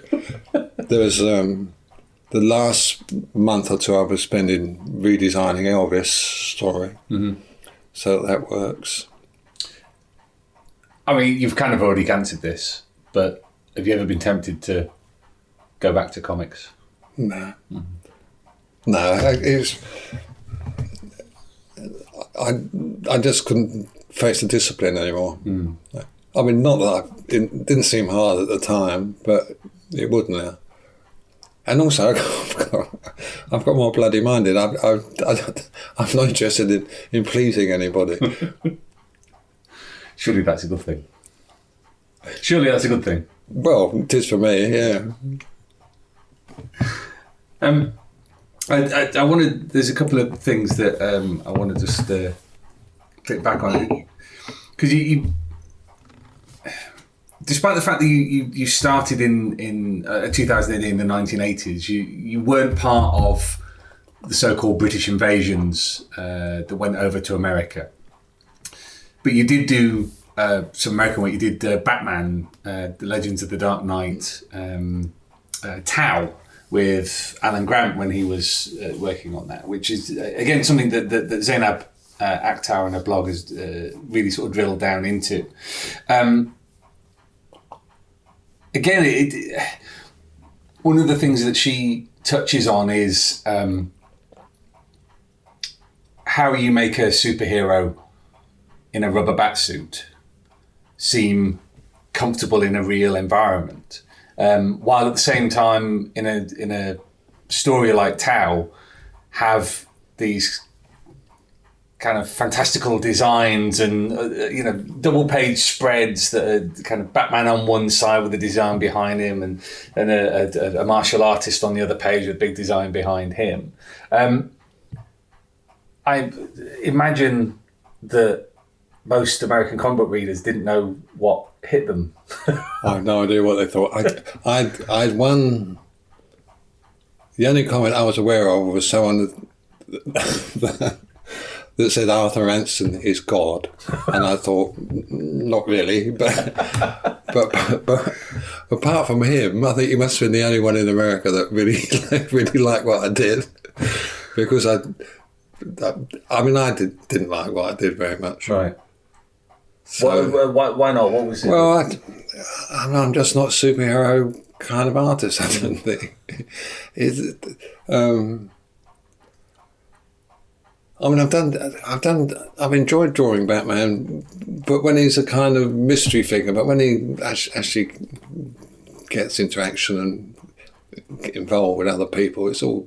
I don't want to draw it. I guess it's the truth. Because it's interesting how many. Let me say this: the Phantom Stranger and Batman, that should have been amazing. Yeah, but DC said no spooky stuff. They said, okay, let's do a Phantom Stranger story with no spooky stuff. For Christ's sake, what were they thinking? So Allan was on to, absolutely no win, hiding to nothing with that. Did you have any desire to do more stuff? No, for America. I would have quite liked to have done the one I was supposed to do. What was his name? The Punisher. Oh, was it the Punisher? Wait, you on the Punisher? No, the guy with the big skull on his thing. No, not the Punisher. What's his name? He's got a big helmet. He's blue. Ronan the Accuser. That's the one. Ah, right. Okay. So, right. That would have been fun to draw him back, I thought. I mean, he was a B-list superhero that they were thinking of reviving. So I was redesigning his outfit. Yeah. And then imagined him doing lots of science fiction-y stuff, flying around different planets, boffing people. But it wasn't to be. But I would quite enjoy doing that. Because he was the villain in the Guardians of the Galaxy movie. The first. I think he's had a mixed sort of career. Yeah. I mean, if say. And they didn't use my designs in the end either. I mean, he was redesigned, but not as good as I did. Right. If you'd been given the opportunity to draw Captain Marvel, for example. No? Okay. Despite your sort of childhood love. It would be blasphemous to try to compete with C.C. Beck. Right. One of the things I did want to pick up on was the issue of creators' rights, because we've talked about credit boxes and things like that. Button Man creator owned, but surprisingly, certainly from my point of view, was the Beatles and the Elvis stuff that you did for Luckin being creator owned. Now, for a comic that didn't even allow credit boxes for his artists, this is quite something. How did that come about? Well, it was what's his name? Neil, the American. Neil Adams. Neil Adams was in London and came to an SSI meeting and was talking about artist rights and stuff like that. Mm. When Colin asked Angus and I to do the Elvis story initially, I didn't want to do it. I didn't want to get tired to doing pop stars. Mm. I would sooner be doing some adventure stuff.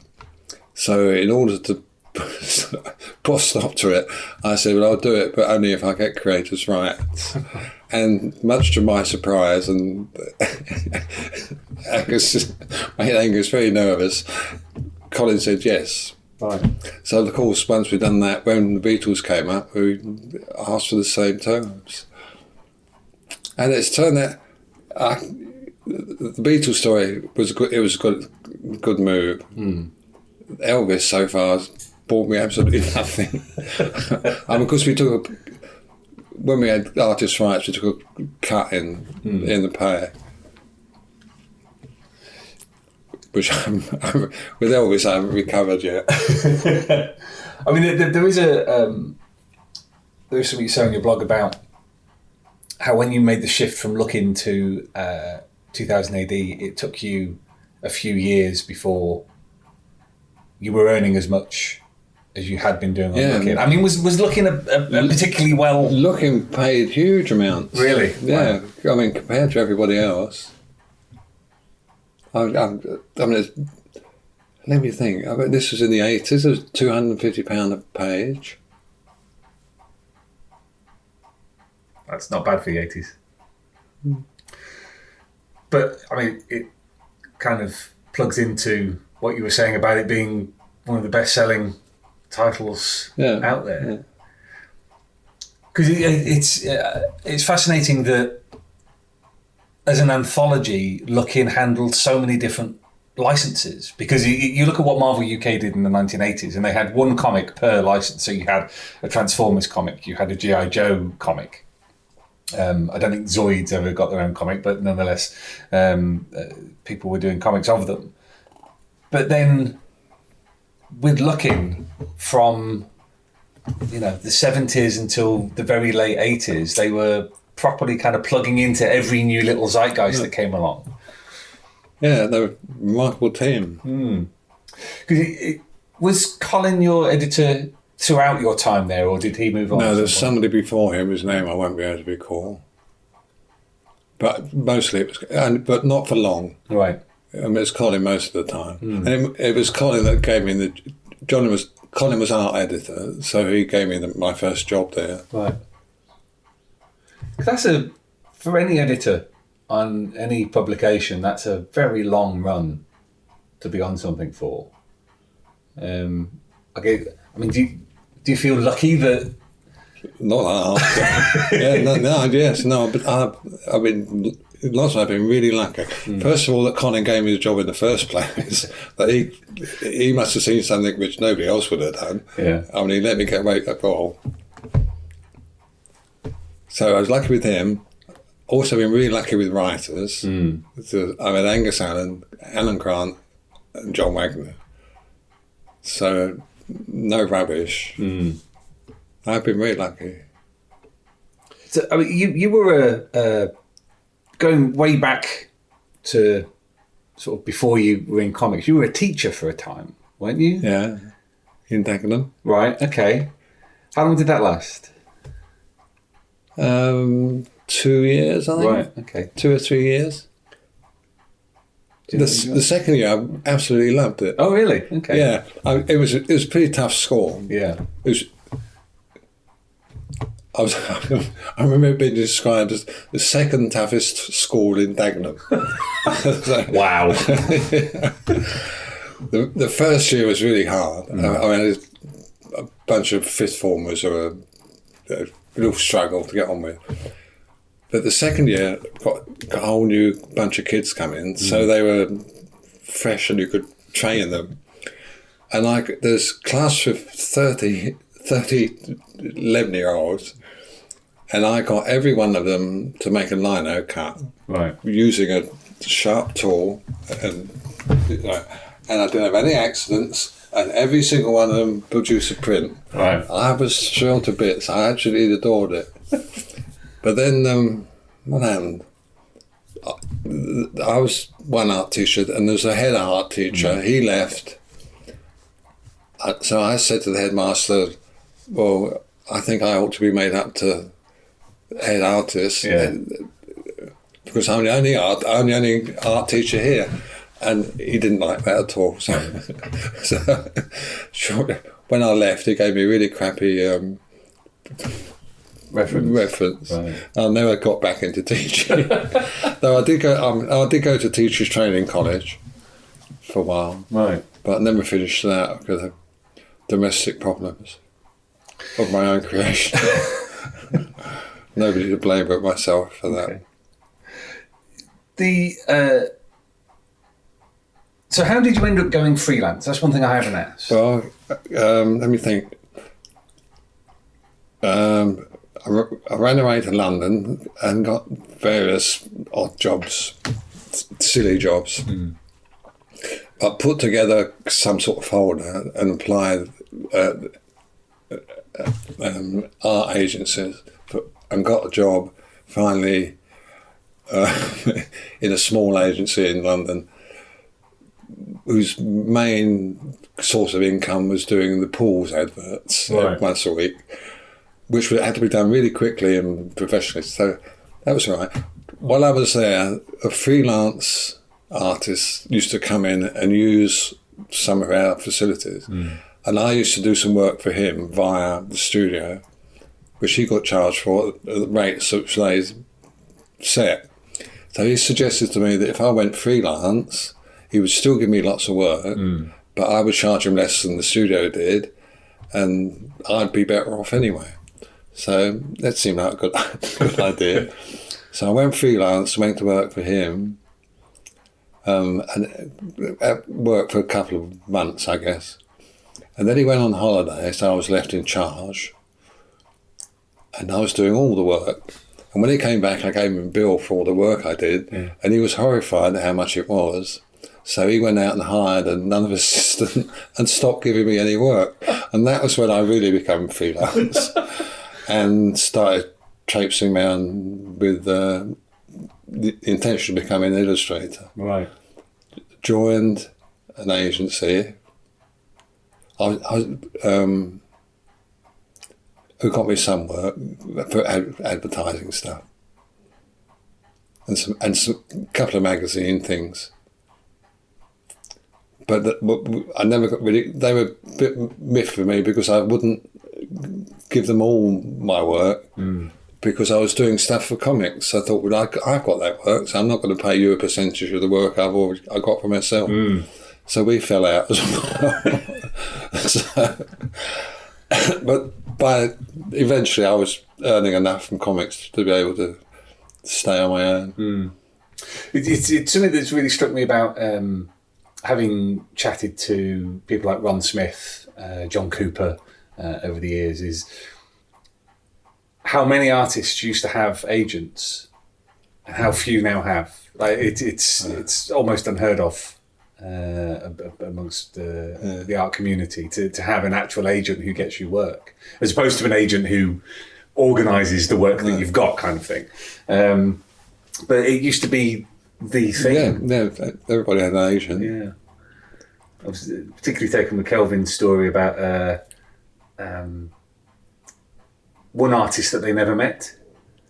The agent used to bring the artwork in every week, and so they all suspected that the agent was actually the artist, and it was some kind of tax swindle, which I quite enjoyed. One thing that has kind of trundled on over the years is whether or not Button Man is going to be made into a TV show or a movie. Well, the latest information. Let me think. DreamWorks collapsed. It was then John and I sold the option to an agent who passed it on to Warner Brothers TV, who, with the aid of Bad Robot, were going to make a TV series. That was 2 years ago. That option's run out, but Warner Brothers have asked to renew it for another year. So John and I, having asked for more money than they originally offered, and also insisted that we get credit at the beginning of the movie and not at the end, which is what they planned to do. Sure. they agreed to that. So now we're waiting for the contracts to turn up. Right. And that's that for another year. But I'm not hopeful. I do like John's line, which is he's made more money out of Button Man from it never being made than he ever will from it actually appearing. Just from the options being renewed every year, which is quite something. I mean, if it were to happen, we'd be rich and famous. Rich and famous, yeah. Would you have any hopes about how it would you prefer it to be ultra faithful to the comic? Yeah, I think I think it's very unlikely, but I would like them to start in Britain and then take him to America the way we did, right? And to stick as close. I mean, as you said, it's practically a storyboard anyway. Yeah, but I'd be very amazed if that happens. It may not even be called Button Man. They might just take the idea of people shooting each other for cash and run with that. Right. I have no hopes for the film at all. It's interesting seeing whenever we post up something on Facebook or Twitter or whatever, there will always be somebody who will say, "Oh, that'd make a great movie," or "That'd make a great TV show." Do you feel any sense of urgency or design to have stuff that you've worked on turned into TV or movies, or is it an added benefit? Yeah, no, I mean, it's not something that would ever occur to me when I was drawing this thing. May as well to make a great. Someone actually asked about that. Some filmmaker asked about it, but then we never heard from them again. But that could be a great movie, couldn't it? If they can do Game of Thrones, they could do Macewell. Yeah, absolutely. They just have to. What's the? Yeah, I mean, it won't happen, but but we can dream. I love with Macewell the whole kind of feel of Penrose Stairs, the eternal staircase. I just love the idea that you walk through Macewell and it doesn't necessarily, even though it's a maze, there's no actual way to solve the maze. You just keep walking through it eternally. So you have a civilization built on the fact that it's always built up at the same thing, just repeating itself over and over again. One thing I did want to ask you about Macewell, the motif of the eternal, the original maze. The old prehistoric branch maze, the labyrinth. Yes, yeah. That's a kind of recurring thing. Was that you just? That's just a basic one, labyrinth right? thing. Yeah, I mean, I must have got lots of books on mazes. I think it sounds like the sort of thing I would do. Okay, it's like these days you can just Google that stuff, but yeah. But I mean, I guess you could make a maze any way you like, but for it to be, there's certain rules. I would believe about mazes. I mean, they can't just be. I mean, because there's the other thing called a meander, which is not a maze, but just somewhere where it leads you nowhere at all. You just wander about it. And the labyrinth is different. The labyrinth is not a maze. It's just a difficult walk. That's one of the things I like about Maze World is that it merges all these different. I use and then I use all of them. Yeah. Because it, to a certain extent, it kind of reminds me. The whole thing about reference reminds me of when they used to send Massimo Bellardinelli pages torn out of sort of nature books to say, make your monster look like this. Whereas now you could just, quick bit online and you'd have all your reference. I mean, that probably would have made the whole process a little bit quicker. Two final questions. And then I'll stop the torture. You've already mentioned the Society for Strip Illustration, which was one of the founders of that was Dennis Gifford, the comics historian.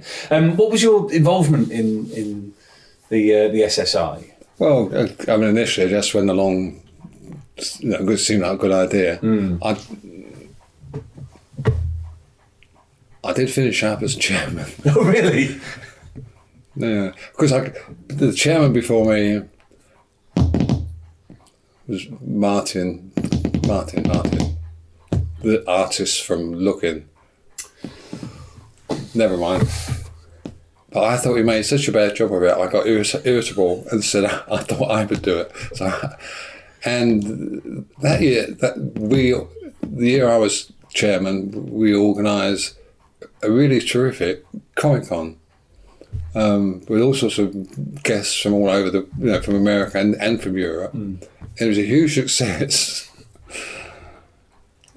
But then next year, little or nothing. I think it kind of at the end of the year, I had some guy. He wasn't an artist. He was a associate member, and he worked his socks off for me, organising all sorts of stuff to make this conference come off. And right at the end, he came in and he said, "Shall I tidy the chairs away?" And I felt so depressed. This poor guy was just had lost the ability to make any decisions for himself, because I'd been telling him what to do for the past year, and I thought, sod this, I don't want this responsibility. so I kind of gave up being chairman. I like that. Brilliant. Final question, and I always ask this one. Looking back on the past 40 odd years, at your career, at the work you've produced, the way things have panned out, working at Looking, working at 2000 AD, how do you feel about that? What's your perspective on it now? Are you happy with it? Are there things you would have done differently? I'm sure there is. There always are. But there's no undo last. Oh yeah, Control Z, yeah. No. I mean, looking at it as a package, I think it's I'm really dissatisfied with it. It's I feel quite proud of it. I mean, it's the sort of thing that makes you feel more famish than famous, if you know what I mean. But it's quite nice. Have you appreciated people's appreciation of your work? No. No? No, I'm incapable of accepting a compliment. I discovered, one of the things I discovered when I was doing counselling training, it's very hard for me to accept a compliment. I mean, all you do is say thank you, but I find it much easier to make some, slight remark, talk about something else. Actually, the only one thing I did read about, based on my work, which I really liked, and I wish I could tell you the woman's name, someone's done a blog post analysing a couple of pages from May's World. And people so rarely do that. They don't, and she was talking about how the page works. I thought that was terrific. I enjoyed that. But mostly, I don't take compliments seriously or well. It's a failing of mine. You've kind of touched on this already. Do you feel fortunate that your career alighted on a particular period where you had something like Looking that was stable and kept going for a long period of time, and then it was an easy transition to 2000 AD, which has continued going? No, if you were a time traveller planning to be a comic strip artist and you choose which, my time would just be about perfect, wouldn't it? Yeah. And one very, very, very, very final question, I promise. And this is partly a kind of humble brag for the podcast. One of the inadvertently most influential pages you've done was the map page. Yes, that's funny, wasn't it? Yeah, which your wife bought for you for your birthday. Yeah, and now adorns my wall. Thank you very much. 'Cause what I find interesting about that is how it's the kind of thing where, I mean, I believe you said you just did it. It says, you know, a map of the world, and so you make this little map with all these details, not thinking it will have any influence. They took it up and they've used it. They've used it ever since, haven't they? Yeah. Perhaps I should ask for copyright. Well, it's something like that because I mean, the physical item has like 4 acetates over the top with the different elements on. So with the text on of the map and everything.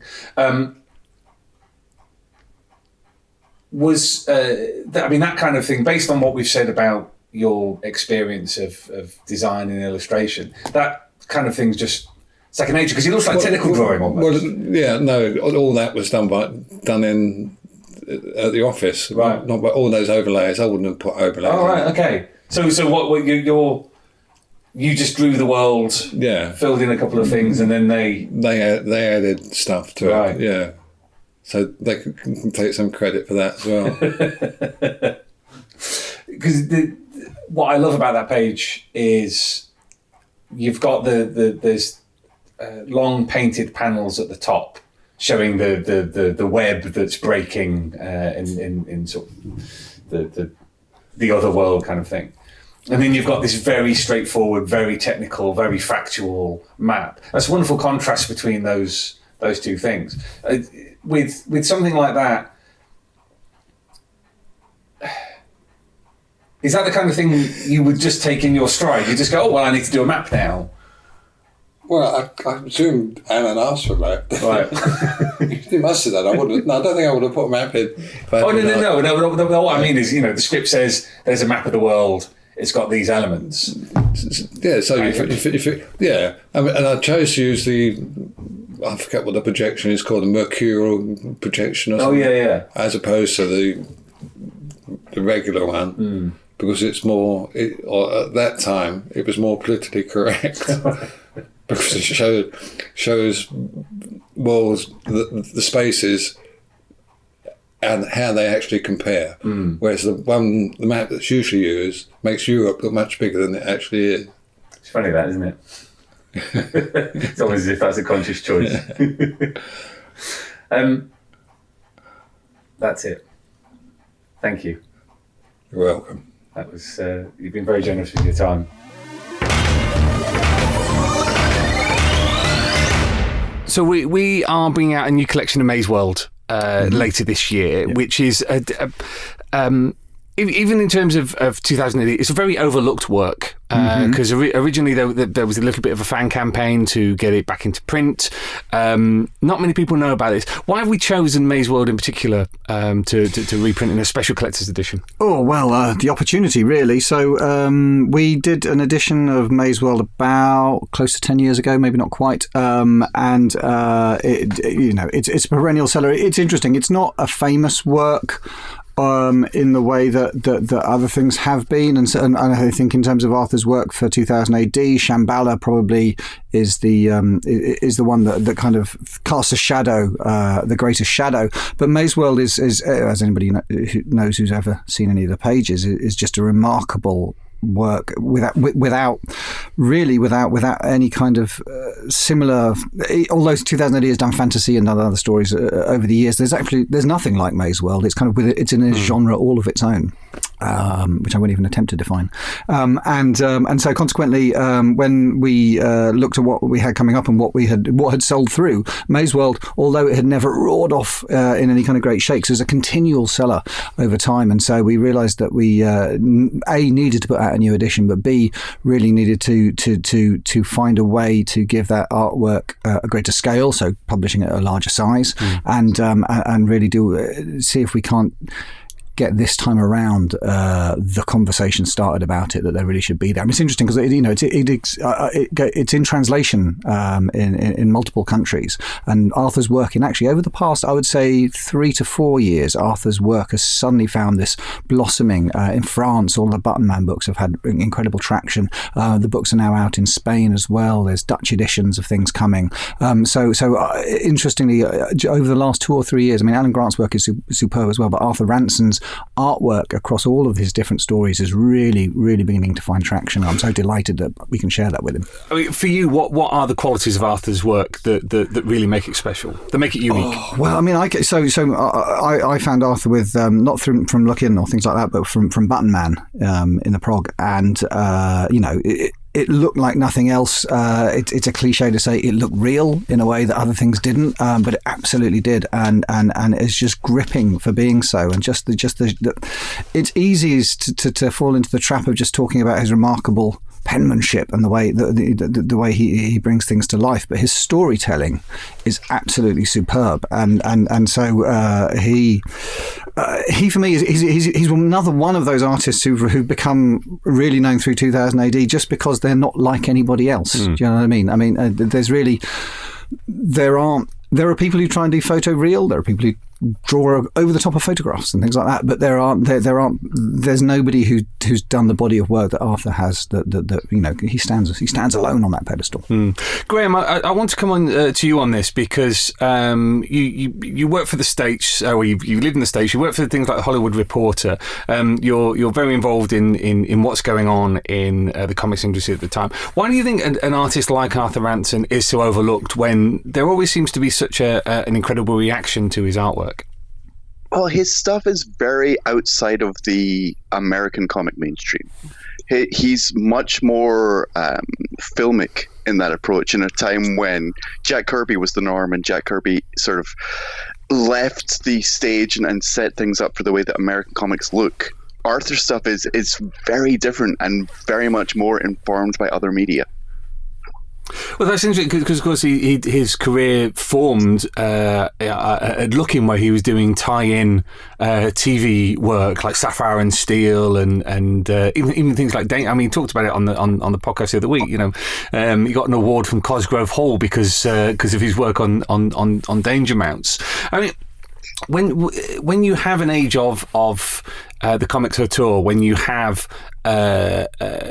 people lauded for their past career, Ransom still seems like a strange omission. When there is appreciation of European comics in the States, isn't there? There is, and I think honestly that Arthur is due his time. I was looking over Button Man, which is getting the Get Harry X reissue soon. Looking over Maze World, there's so much that he does that is now visible in other artists in American comics, but he was doing it 20, 30 years ago. I think that this is going to be a point where people are going to look at him and really appreciate what he does. John, I want to come to you to talk a little bit about Look-In, because I don't know if you heard the interview that I did with him, where he talked about his influences, people like Toppy, European comics, things like that. Look-In was a unique kind of training ground for an artist like Arthur, wasn't it? Oh, absolutely. I mean, the most incredible thing about Arthur Ranson and Angus Allan's partnership on Look-In isn't just actually the artwork, though. It obviously the Beatles story, there's Elvis, and where I first got introduced to Arthur's work is Sapphire and Steel, which is just stunning. Even that one of his earliest strips, but the fact that those two guys went to the Junior TV Times guys and said, we want to own the rights to the Beatles back in the 1970s is just brilliant, and the same with Elvis, that they managed to hold on to that even on others. They're groundbreaking.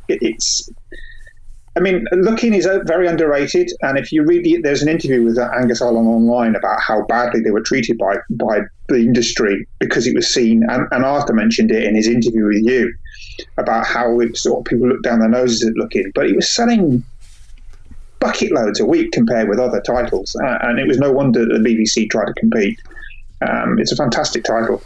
It's an interesting parallel with today, isn't it? That so many people look down on the comics that populate the newsstand now. You know, everyone complains. Well, they've all got bits of plastic tat stuck to their covers and all that. You know, they just license their tie-in, things like that. But of course, as you say, you know, this was an incredible training ground for artists and incredibly popular. So it seems to hit something that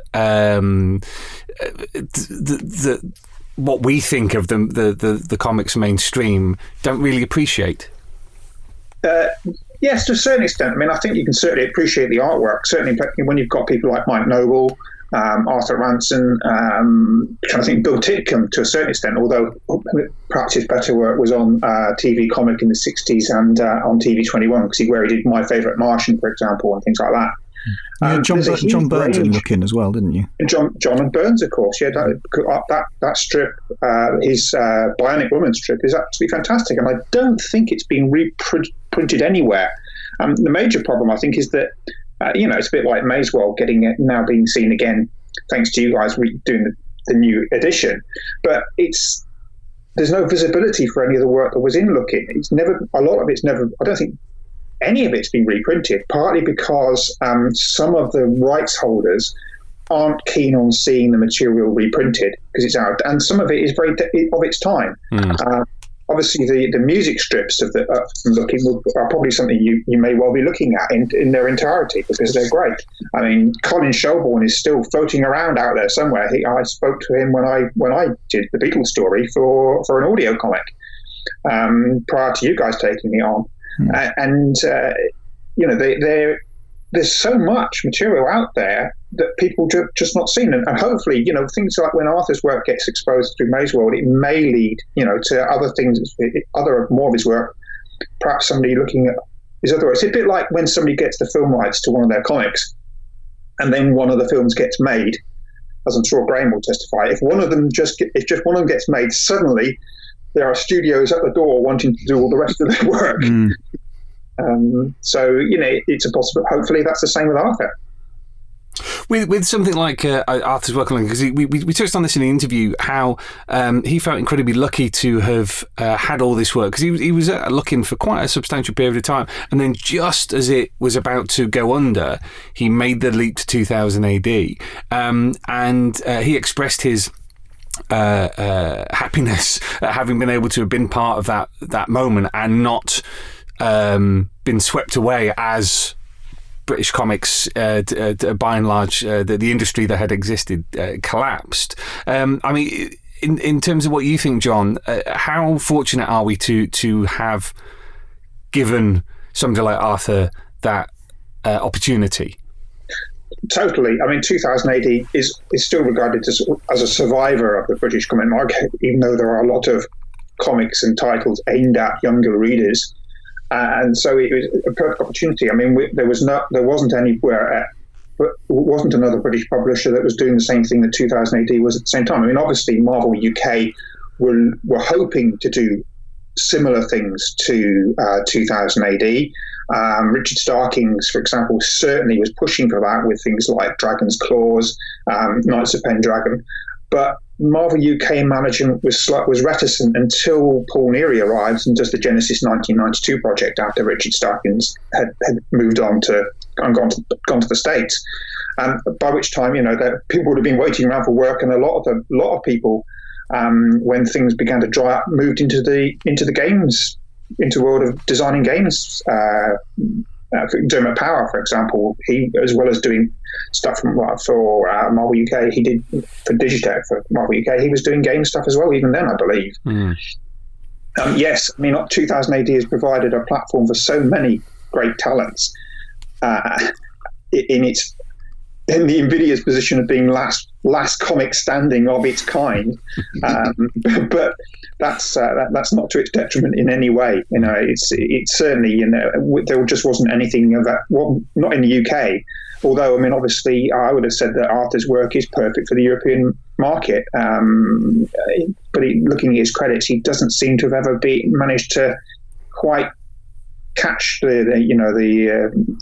them in the same way that Pat Mills did with his writing. Yeah, no, I think that's changing now. I mean, Rebellion have been kind of responsible for taking, handling the foreign rights stuff and being kind of more aggressively taking things out to Angoulême and to Frankfurt and the rest of it. And certainly Arthur's work has been one of the creators who's been, people have really, really responded to. And those French editions of Button Man look spectacular, and I know they've had rave reviews over there. So I think Arthur's moment is only going to continue to build, really, in terms of international recognition. I want to come to Ellen because, like I said, you're not just a friend of Arthur's, but he's somebody who's influenced you in your own work in photography. Do you want to talk a little bit about how you came into contact with Arthur's work? Oh, hi. So I went to buy some of Arthur's artwork because it was so influential to me at the time. I was kind of always looking, as a young girl, I was always looking for girls who were involved in action but weren't necessarily wearing high heels, or they were able to do a great deal. So I kind of found that in Maysweld and in the Anderson stories, and I really wanted to just see how he was colouring, because I was working in black and white photography and I was kind of colouring and looking to do it in the same way as he was. And he's also kind of dealing with not only kind of people on a working class level. Often there'd be people like in jails telling their stories and things like that, which really appealed to me outside of the superhero genre, but also kind of like spiritual themes as well. So I was always very drawn to the idea of him kind of showing other cultures within a British culture. That's how I came to him. What were the qualities of Arthur's work that drew you to it? Not just in terms of the story, but in terms of how it looked, like things like composition. Yeah, so I'm actually looking at one of the pictures right now, and everything is so fluid, and it's so kind of within a dream logic. I think particularly Maysweld, which was always massively influential to me, because I wanted to be able to create this kind of other world parallel, very familiar, but also completely fantastical. And his colouring just exemplifies that. Everything is very washed out because he's using watercolour, but at the same time it's really, really punchy. And somehow I have a lot of the original artwork, and I can actually see replicated in the comics that you're putting out at the moment. I can see the colours are maintained. So it was really kind of it was compositional, kind of when I was putting things together in the darkroom, trying to kind of emulate some of this stuff in my early stages. But really, it was colouring that kind of really jumped out to me, and the way women were rendered. Just on that point, I wanted to come back to John, because the use of colour, somebody touched on in the interview, he was very fortunate at the time when he was working on Looking to be working in colour, because the vast majority of comic books were black and white, but Looking was kind of the top end of the market. So you look at his sapphire and steel stuff, and like Ellen says, the palettes are muted but not dour. It's incredible. Yeah, and you've also got the advantage, of course, that Looking was on a glossier paper than a lot of the perhaps because it was a TV title and it was considered the Junior TV Times. It's on a better quality paper than a lot of the British comics, which were on, what we would nicely call bog paper, and therefore doesn't have the same sort of hasn't lasted. They were very immediate British comics, and you read them and they were gone for a lot of people. Whereas Looking and the predecessors of the same ilk, Countdown, going back to TV21, going back to Eagle, Swift, those papers that have that higher quality paper seem to have survived. Although strangely, when 2000 AD's done a higher quality paper, in previous year times, it didn't seem to gel with some of its readership. I mean, there was, when I remember it switching for part of the Down Dare run, for example, and it was just too much. It was a high quality paper, but it didn't feel like 2000 AD to some people, I think. But yeah, it's that certain colour palette, and it gave him the opportunity to have a really bright, but also bright colour. It stood out. You've got that mix of black and white and colour throughout Looking, haven't you? So.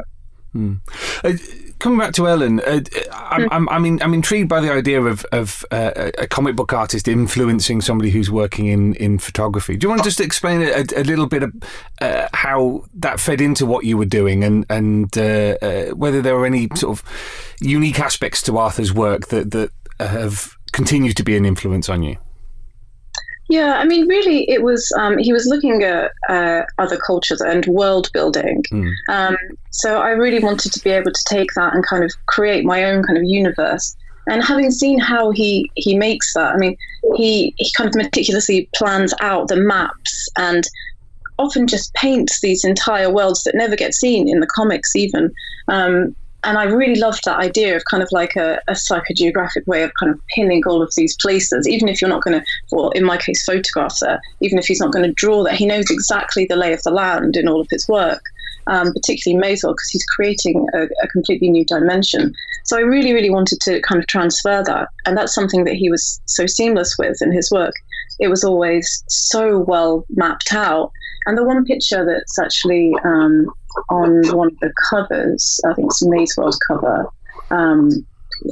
that's just kind of like one vista of the entire place. And it's so perfect because he knew exactly what he was doing. And you rarely see that, I think. I mean, it was kind of something of an eye-opener for me. It was interesting chatting to him about his process, because number one, he was very modest about the whole thing. Number two, whenever you kind of try and delve into it, he was almost like, well, I didn't put that much thought into it. It's almost as if he's just kind of innately drawing these things into his work. Yeah, he does that. Whether it's conscious or not, which I think it probably is, he's just, like you say, extremely modest. There's a great kind of deal of imagination going on, and a lot of people kind of lean on heavily like lore from other comics, but he's completely just making this up as he went along alongside whoever was writing. So it feels to me like he was just so uniquely gifted at completely world building. It's got a unique feeling to it. It really has. I think Alan's completely right. I think one of the things that maybe underappreciated about Arthur's art is the way that he creates the space in the comics, the locations in the comics. I'm thinking of I think it's the first Button Man book where Harry X is under attack in the cottage, I think in the Lake District, or anyway, and as you move between the frames, as the people are outside and Harry's moving through the house on the inside before he leaves, you get the sense that Arthur knows exactly how long it's taken him to move from one location to the other, and the way he's timing the storytelling between the panels is all based on that being a very grounded and real location that he's, I don't know if he sketched the layout of it, but you really get the sense every time he moves from one location to another that is a place that that these characters are inhabiting. They're not just kind of superimposed on the landscape. They very much arrive, that they're embedded within it. One of the things that I brought up with him was the contrast in his work between stillness and action, that he has a very good appreciation of how a lack of action can be dynamic in of itself, particularly when you look at something like Button Man. There's lots of still panels in there. And Graeme, I wanted to ask you about this, because back in the my dark days of reviewing comics on a weekly basis, so many superhero comics feel the need to have action at all times. The conversations happening in mid-fight and all this. It's almost like there's two stories taking place. Yeah, exactly. How important for you is something like the concept of time, the concept of stillness in something like Arthur's work? Well, Arthur's amazing for the way he controls the pacing of the reader. You look at something like Button Man, and even though it's a conversation, he will find other things of interest to control how fast you're reading that page. And it's so it's masterful in the way that he never loses the visual interest, but slows things down and knows how to control the eye as it goes across the page. He's unlike anyone else I can think of in that way.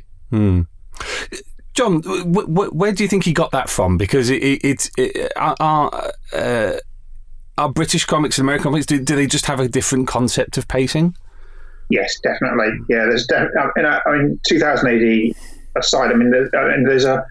That said, I mean, a lot of British comics, you're packing a lot of. I mean, if you look at stuff written by Tom Tully, Lot from Mine Street, for example, there's a lot of action packed into 3 pages. And, you know, he'll sort of tell an American US 22-page strip, and he'll take the whole of one story and distill it into 3 pages. He was that good, and Angus Allan's the same. But I think there is a stillness to it. There is a slower pace to a lot of British comics, despite the need to be action orientated. I mean, and that possibly comes from the success of girls' comics in particular, where, as several people have pointed out, the strength of those is the characters, not necessarily the storytelling. And if you think that, you know, John Wagner and Pat Mills and several other people who went on to write action and 2000 AD came from DC Thompson's girls comics, and maybe that's part and parcel of that thing. I mean, look at Frank Hanson's Down There. I mean, it is quite still in its storytelling, and may seem, and now may look very old-fashioned to a lot of people, even though the artwork is stunningly beautiful. I mean, that's the extraordinary skill for a writer to have, where you're working in girls' comics, which by and large were. And I hesitate to use this phrase, but quite soap opera-y. You know, there was talking heads. There wasn't necessarily an awful lot of physical drama to them. To fill that space, to make it enthralling, to make it interesting, you do have to have complete control of the pacing. And then you get an artist like Arthur Ranson who adds his own layer. And as Graeme says, you know, they're completely in control of how you are physically reading a physical object. And what was also great was you see Arthur grow across his career. Mm. You know, by the time he's done doing Button Man, he's been working for decades, and he's still getting better. And what he learns there, he takes to Maze World, and you can see that to play into what he's doing in Anderson. And he continues to grow continually with what he's doing with symbolism, with what he's doing with pacing. It's amazing to watch him. Graeme, have you read his Batman work?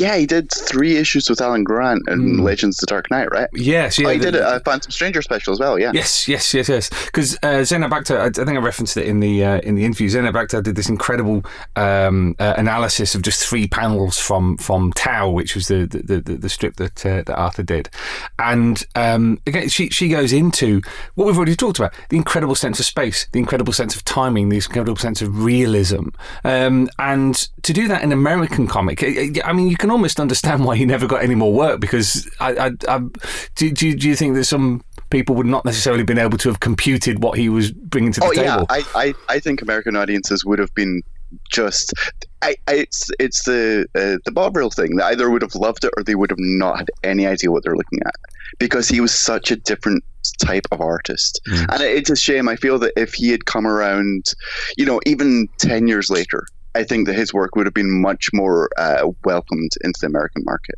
But, you know, he's such a strange choice for Batman, which is all about dynamism. It's all about the things continually being in motion. And I think Arthur excels when he's got the space to let things breathe. One thing I did want to talk about, and we brought it up in the interview, and there's a really interesting article online by comics critic Sarah Horrocks, where we talk about photorealism, because Arthur very much rejects this label of that it's photorealistic. He goes, well, I'm not copying a photo, I'm drawing it. Just because I use reference doesn't mean that it's photorealistic. Ellen, I wonder, as a photographer, I wanted to come to you, because one of the things that Sarah Horrocks identifies as one of the 3 key things that 3 key skills that Arthur has. There's texture, there's colour, and there's movement. And she talks about how in a photo real style, Arthur still nonetheless brings incredible dynamism. It's not just a copy. He's actually giving movement to something that still looks really real. And I wondered what your thoughts were as a photographer who is dealing in still images, how you imbue a still image with action and dynamism and movement. Okay, I mean, that's fair. I think actually, not so much as a photographer, but as someone who's kind of consumed many comics, I think it's actually the sense of weight. Quite often when you see someone drawing and they don't understand weight or where it falls or how it works, when you see kind of a limp, dead body kind of laying there, which often you do in, say, Mayswell or anything, it's all about where kind of the weight falls and the clothes fall, and that creates in and of itself a sense of movement or a sense of it having been real.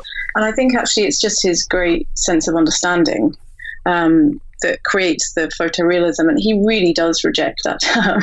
And I kind of understand why as well, because sometimes when you do see a photo, you realize it doesn't quite look like the reality. His is kind of hyper real.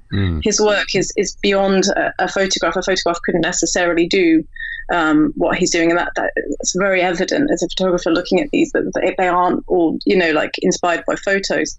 You can quite clearly see that he's been observing people or how they fall or how they move, and it's much more than a kind of stillness. It's kind of quite a deep understanding of physics in a way, and the way bodies fall and move, I think.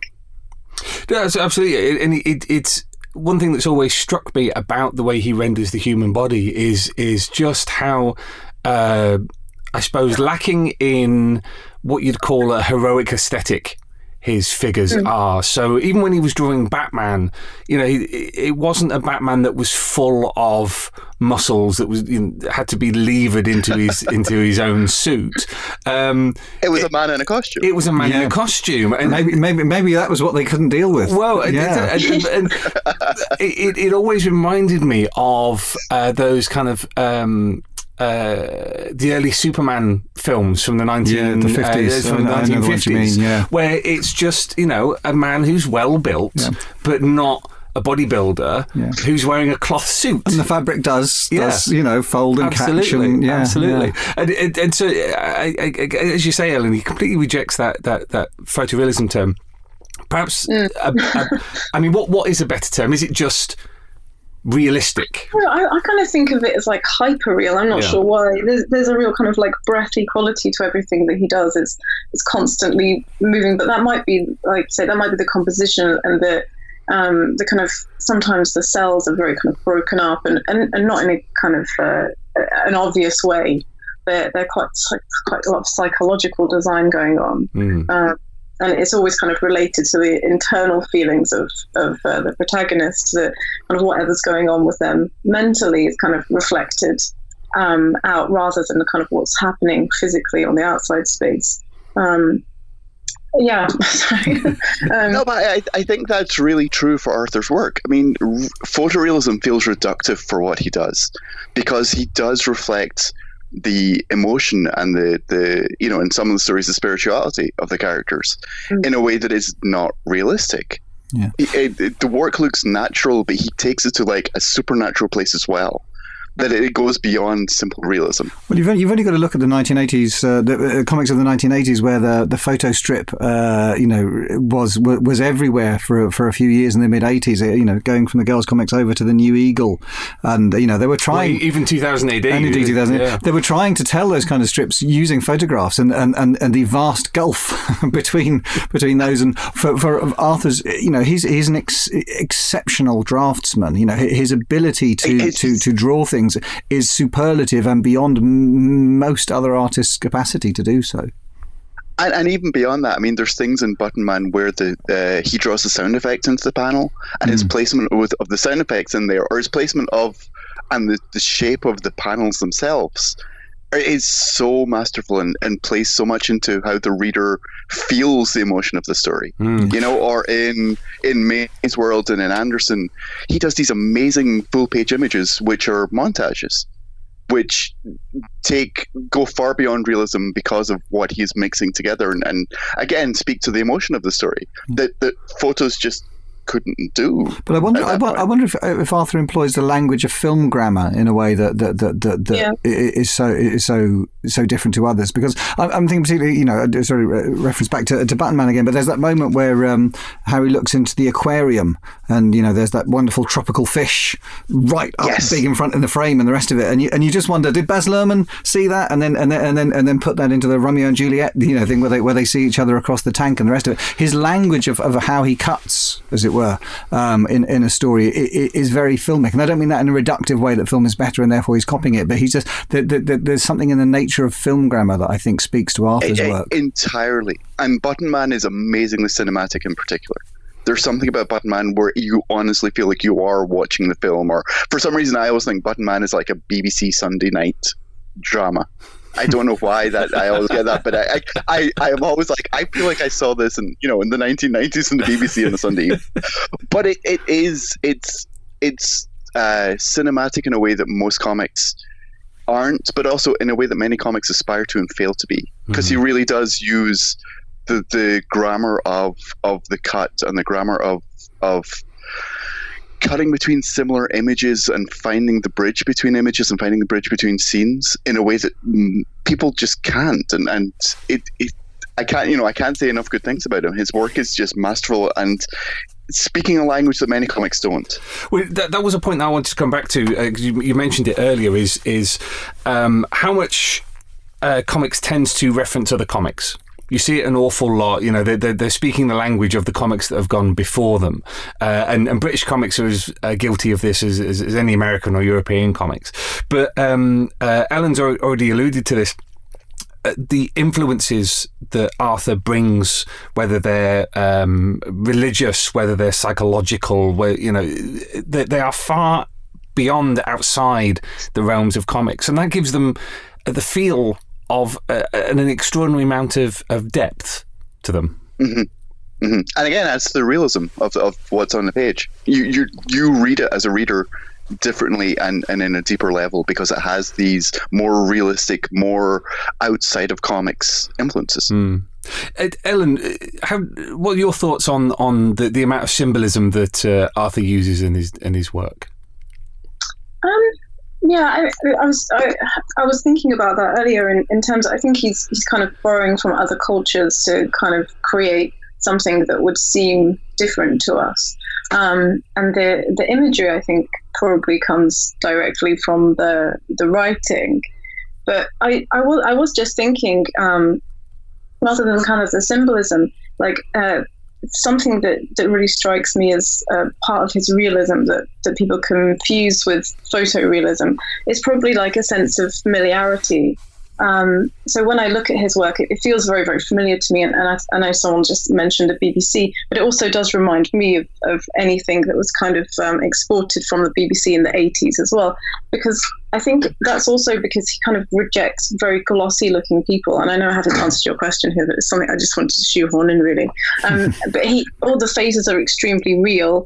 And everyone kind of who are interacting with within the stories, they're just they're not kind of like overly kind of airbrushed or kind of beautiful looking in the classical sense. They're very, very real people, like people that you would live next door to. And I think actually that's where the realism comes from. And it's kind of like psychologically confused somewhere along the lines when you're looking at it. It just kind of comes across, it's a photograph. But actually it's just kind of a familiarity perhaps, which is a genius thing to achieve actually. But yeah, symbolism, I think that's probably a direct reflection from the writing, perhaps. I'm not sure. I don't want to speak on his behalf of injecting kind of symbols here and there. John, talking about coming back to what we were talking about with the way that Arthur controls the page, one thing I've really noticed is his very innovative use of frames, and Ellen's already mentioned this about the amount of montage he uses, which in comics is actually really difficult to get away with. Because in Sarah Horrocks' piece, she talks about the framing in Maze World and how Arthur uses frames not just in a way of filling the page in a way that goes left to right and top to bottom, but really does control the mood and the pace of the story. So when you get characters falling off a cliff, it turns into a 5-panel grid. All of them run from the top of the page to the bottom of the page, and they give you that sense of incredible movement. And that's still a rare skill in comics, isn't it? Yeah, I mean, it's one born of. I mean, I haven't ever seen the scripts, Alan Grant's scripts for Maze World, so I'm not sure where some of the influences will come. I mean, it's quite clear that, you know, in Maze World and in Sapphire and Steel, that art is drawing on seems to be drawing on influences that he's will have watched the TV show in the case of Sapphire and Steel. But so, I mean, let's not overlook that Alan will have provided quite a lot of information, but it's like Arthur just like took the ball and ran, and you get this impression that okay, I've just seen this comic in 2000 AD, here's my page now. He mentions it in the interview he did, where he convinced Colin Shelbourne to change to 9-panel pages in Looking, to the dismay perhaps of some of the lesser artists on the time who Colin then made to draw in a similar style. There isn't there? There's always that sort of like, well, I've just seen that, but I'm going to do this. And I don't know, Alan. Is there a competition between his other family members who are also artists, Jerry or Jonas? I mean, I don't know. Actually, no, I'm not sure. They all have very different styles of art, but perhaps there is an element of that as well. I don't know. I'm sure that once Arthur listens to us gibbering away, he'll make his own comments on check the comments. It's a bit like people. Those stories of Stan Lee getting into the back of a cab, isn't it? When he's coming back from a speech he's made at a university, and all these teenagers are just analysing the work while he's sitting there in the back of the cab, explaining what's gone into it. But I mean, either way, the work is just stunning, and as you say, whether it's deliberate or not, he certainly draws on some influences, and of course he's very widely travelled as well. And I'm sure he pulls other things, the fact he's been to Cambodia and to Russia and places like that on his own, and just absorbed these cultures from around the globe and put them into his work. Ellen, as somebody who knows Arthur, and we've already talked about how modest he is. What has been your experience of talking to him about his artwork, and is he as reticent to analyse in private as he seemingly was in public? Yeah, I think so. One thing I will say is that over the years I've been visiting him, he's been drawing in paint, just drawing a webcomic. And just seeing him do it, not paint like the physical substance, the software, and kind of in a very methodical and precise way, he's just been making these intricate and intense comics. And he's completely oblivious of his skill. I think he believes that everyone, has this potential, and it comes as easily to everybody. And that's why he's so kind of sort of beautifully dismissive of his great talent. And he kind of makes these massive, beautiful scenes on paint, and they're mind-blowing seeing them. And he's just kind of doing them with his mouse, just no tablet or anything, and it's a real testament to the man's skill. And yeah, you can see them on his website, and they're so interesting. Just, I've never seen anyone work like that, genuinely. He completely operates on his own kind of skill and his own pace and his own time. It was slightly terrifying when I went to visit him, and he pointed out that he paints with this little sort of cheap mouse that he bought. Yeah. God help your wrist, working with something like that. I think maybe we need to send a Wacom tablet. Yeah. Yeah, nothing like that. No, it's just completely raw skill he has. Yeah. I want to kind of round out, because we've really kind of delved into to what makes Arthur unique. Ben, in no way wishing to be morbid or melancholy or anything like that. Arthur's retired now. Mm-hmm. It's a real shame that, as Graeme says, hopefully there's going to be this great reappraising of his work, and his popularity is only going to grow at the very time that actually that's it now. No more comics work. We won't get more sequential art. And in the same, I very much consider in the same kind of camp as Cam Kennedy, who's alive and who's is fantastic and is a legendary artist, but whose time drawing strip work is over, and so I mean. That's unfortunate. I think they both created such bodies of work that there's, this podcast is a testament, there's so much to delve into. I mean, what I am delighted to be able to do as a publisher, Rebellion is able to do, is to do ever better editions of this material and put it out there in the world and see how it connects and see how the foreign editions do, and really that they are happily around to see how the conversation develops and how the appreciation develops, and I think as time passes, history will kind of look back, and through the lens of history you'll see the real peaks, the real artistic achievements that have come out over the last kind of 40 years, and they're going to be major peaks in that. Graeme, what do you think would be the key to getting him more appreciation in what we generally call mainstream comics? Getting the work out there, first of all. Having Button Man, having Maze World especially out there, I think is going to make a difference. Maze World feels like the quintessential Arthur Ranson work to me. It feels like it does everything he does particularly well, and in a format that is complete in and of itself.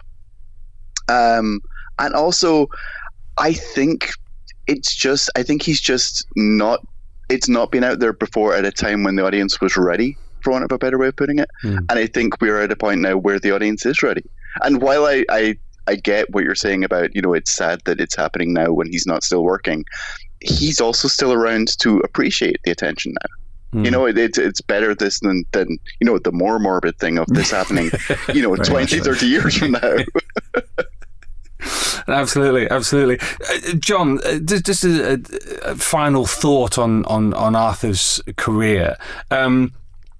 As we've already discussed, it's unique. His style is unique. The body of work that he has is incredible. We've all been full of praise for it. Are there any weaknesses you feel in the way that he's been presented, the way that he's been published in the past? Oh, well, that's throwing that one at me.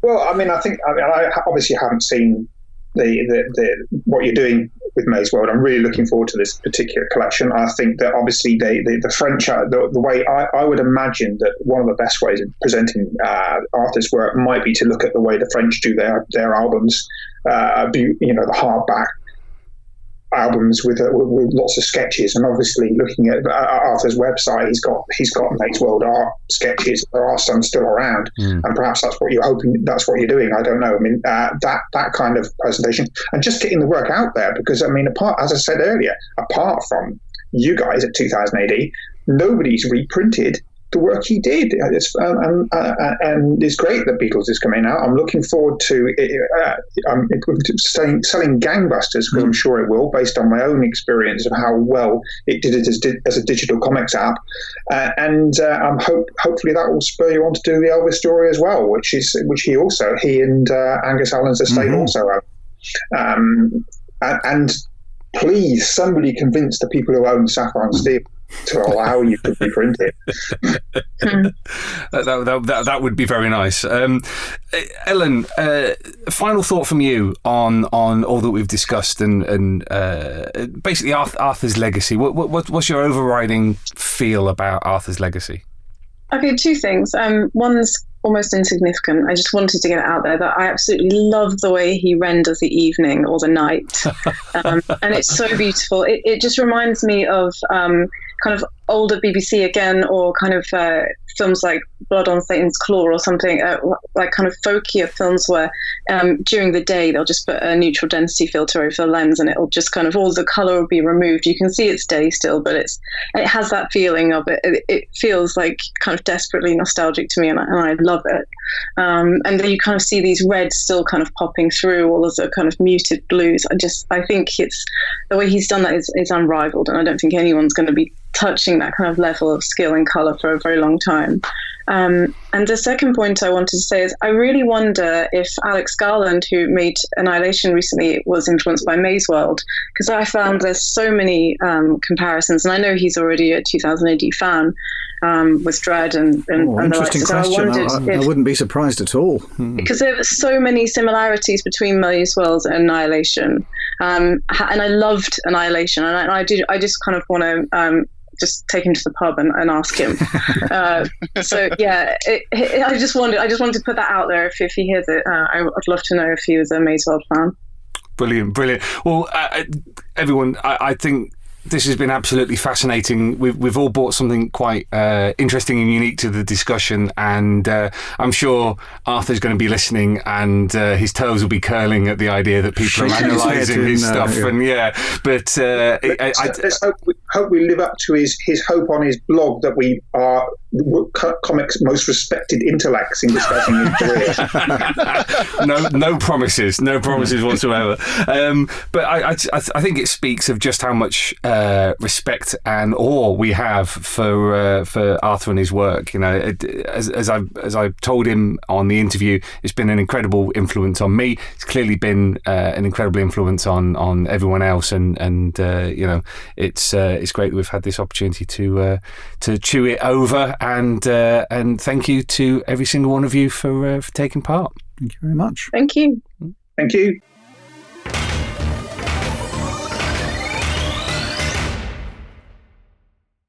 Well, super. I hope you enjoyed that, Earthlets. It was wonderful to hear that interview from the archive. And thank you again so much to everybody who was involved in the roundtable, and also to Arthur himself. We're going to be back in 7 days' time where we're talking about the 2000 AD sci-fi special. If you've not already pre-ordered your copy or gone out and bought it, what on earth are you playing at? Get yourself along to a newsagent or 2000ad.com. And head along to our web shop to bag yourself a copy, which is it's a mega crossover event set in the Dredd world, plotted by writers Michael Carroll and Maura McHugh. Definitely worth your time and galactic groats. So look forward to that, and we shall see you then, Earthlets. In the meantime, keep looking after one another, and as always, Splundig Verthrig.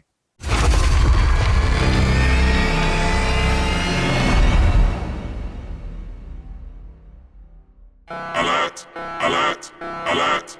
Fill power levels dangerously high. Alert! Alert!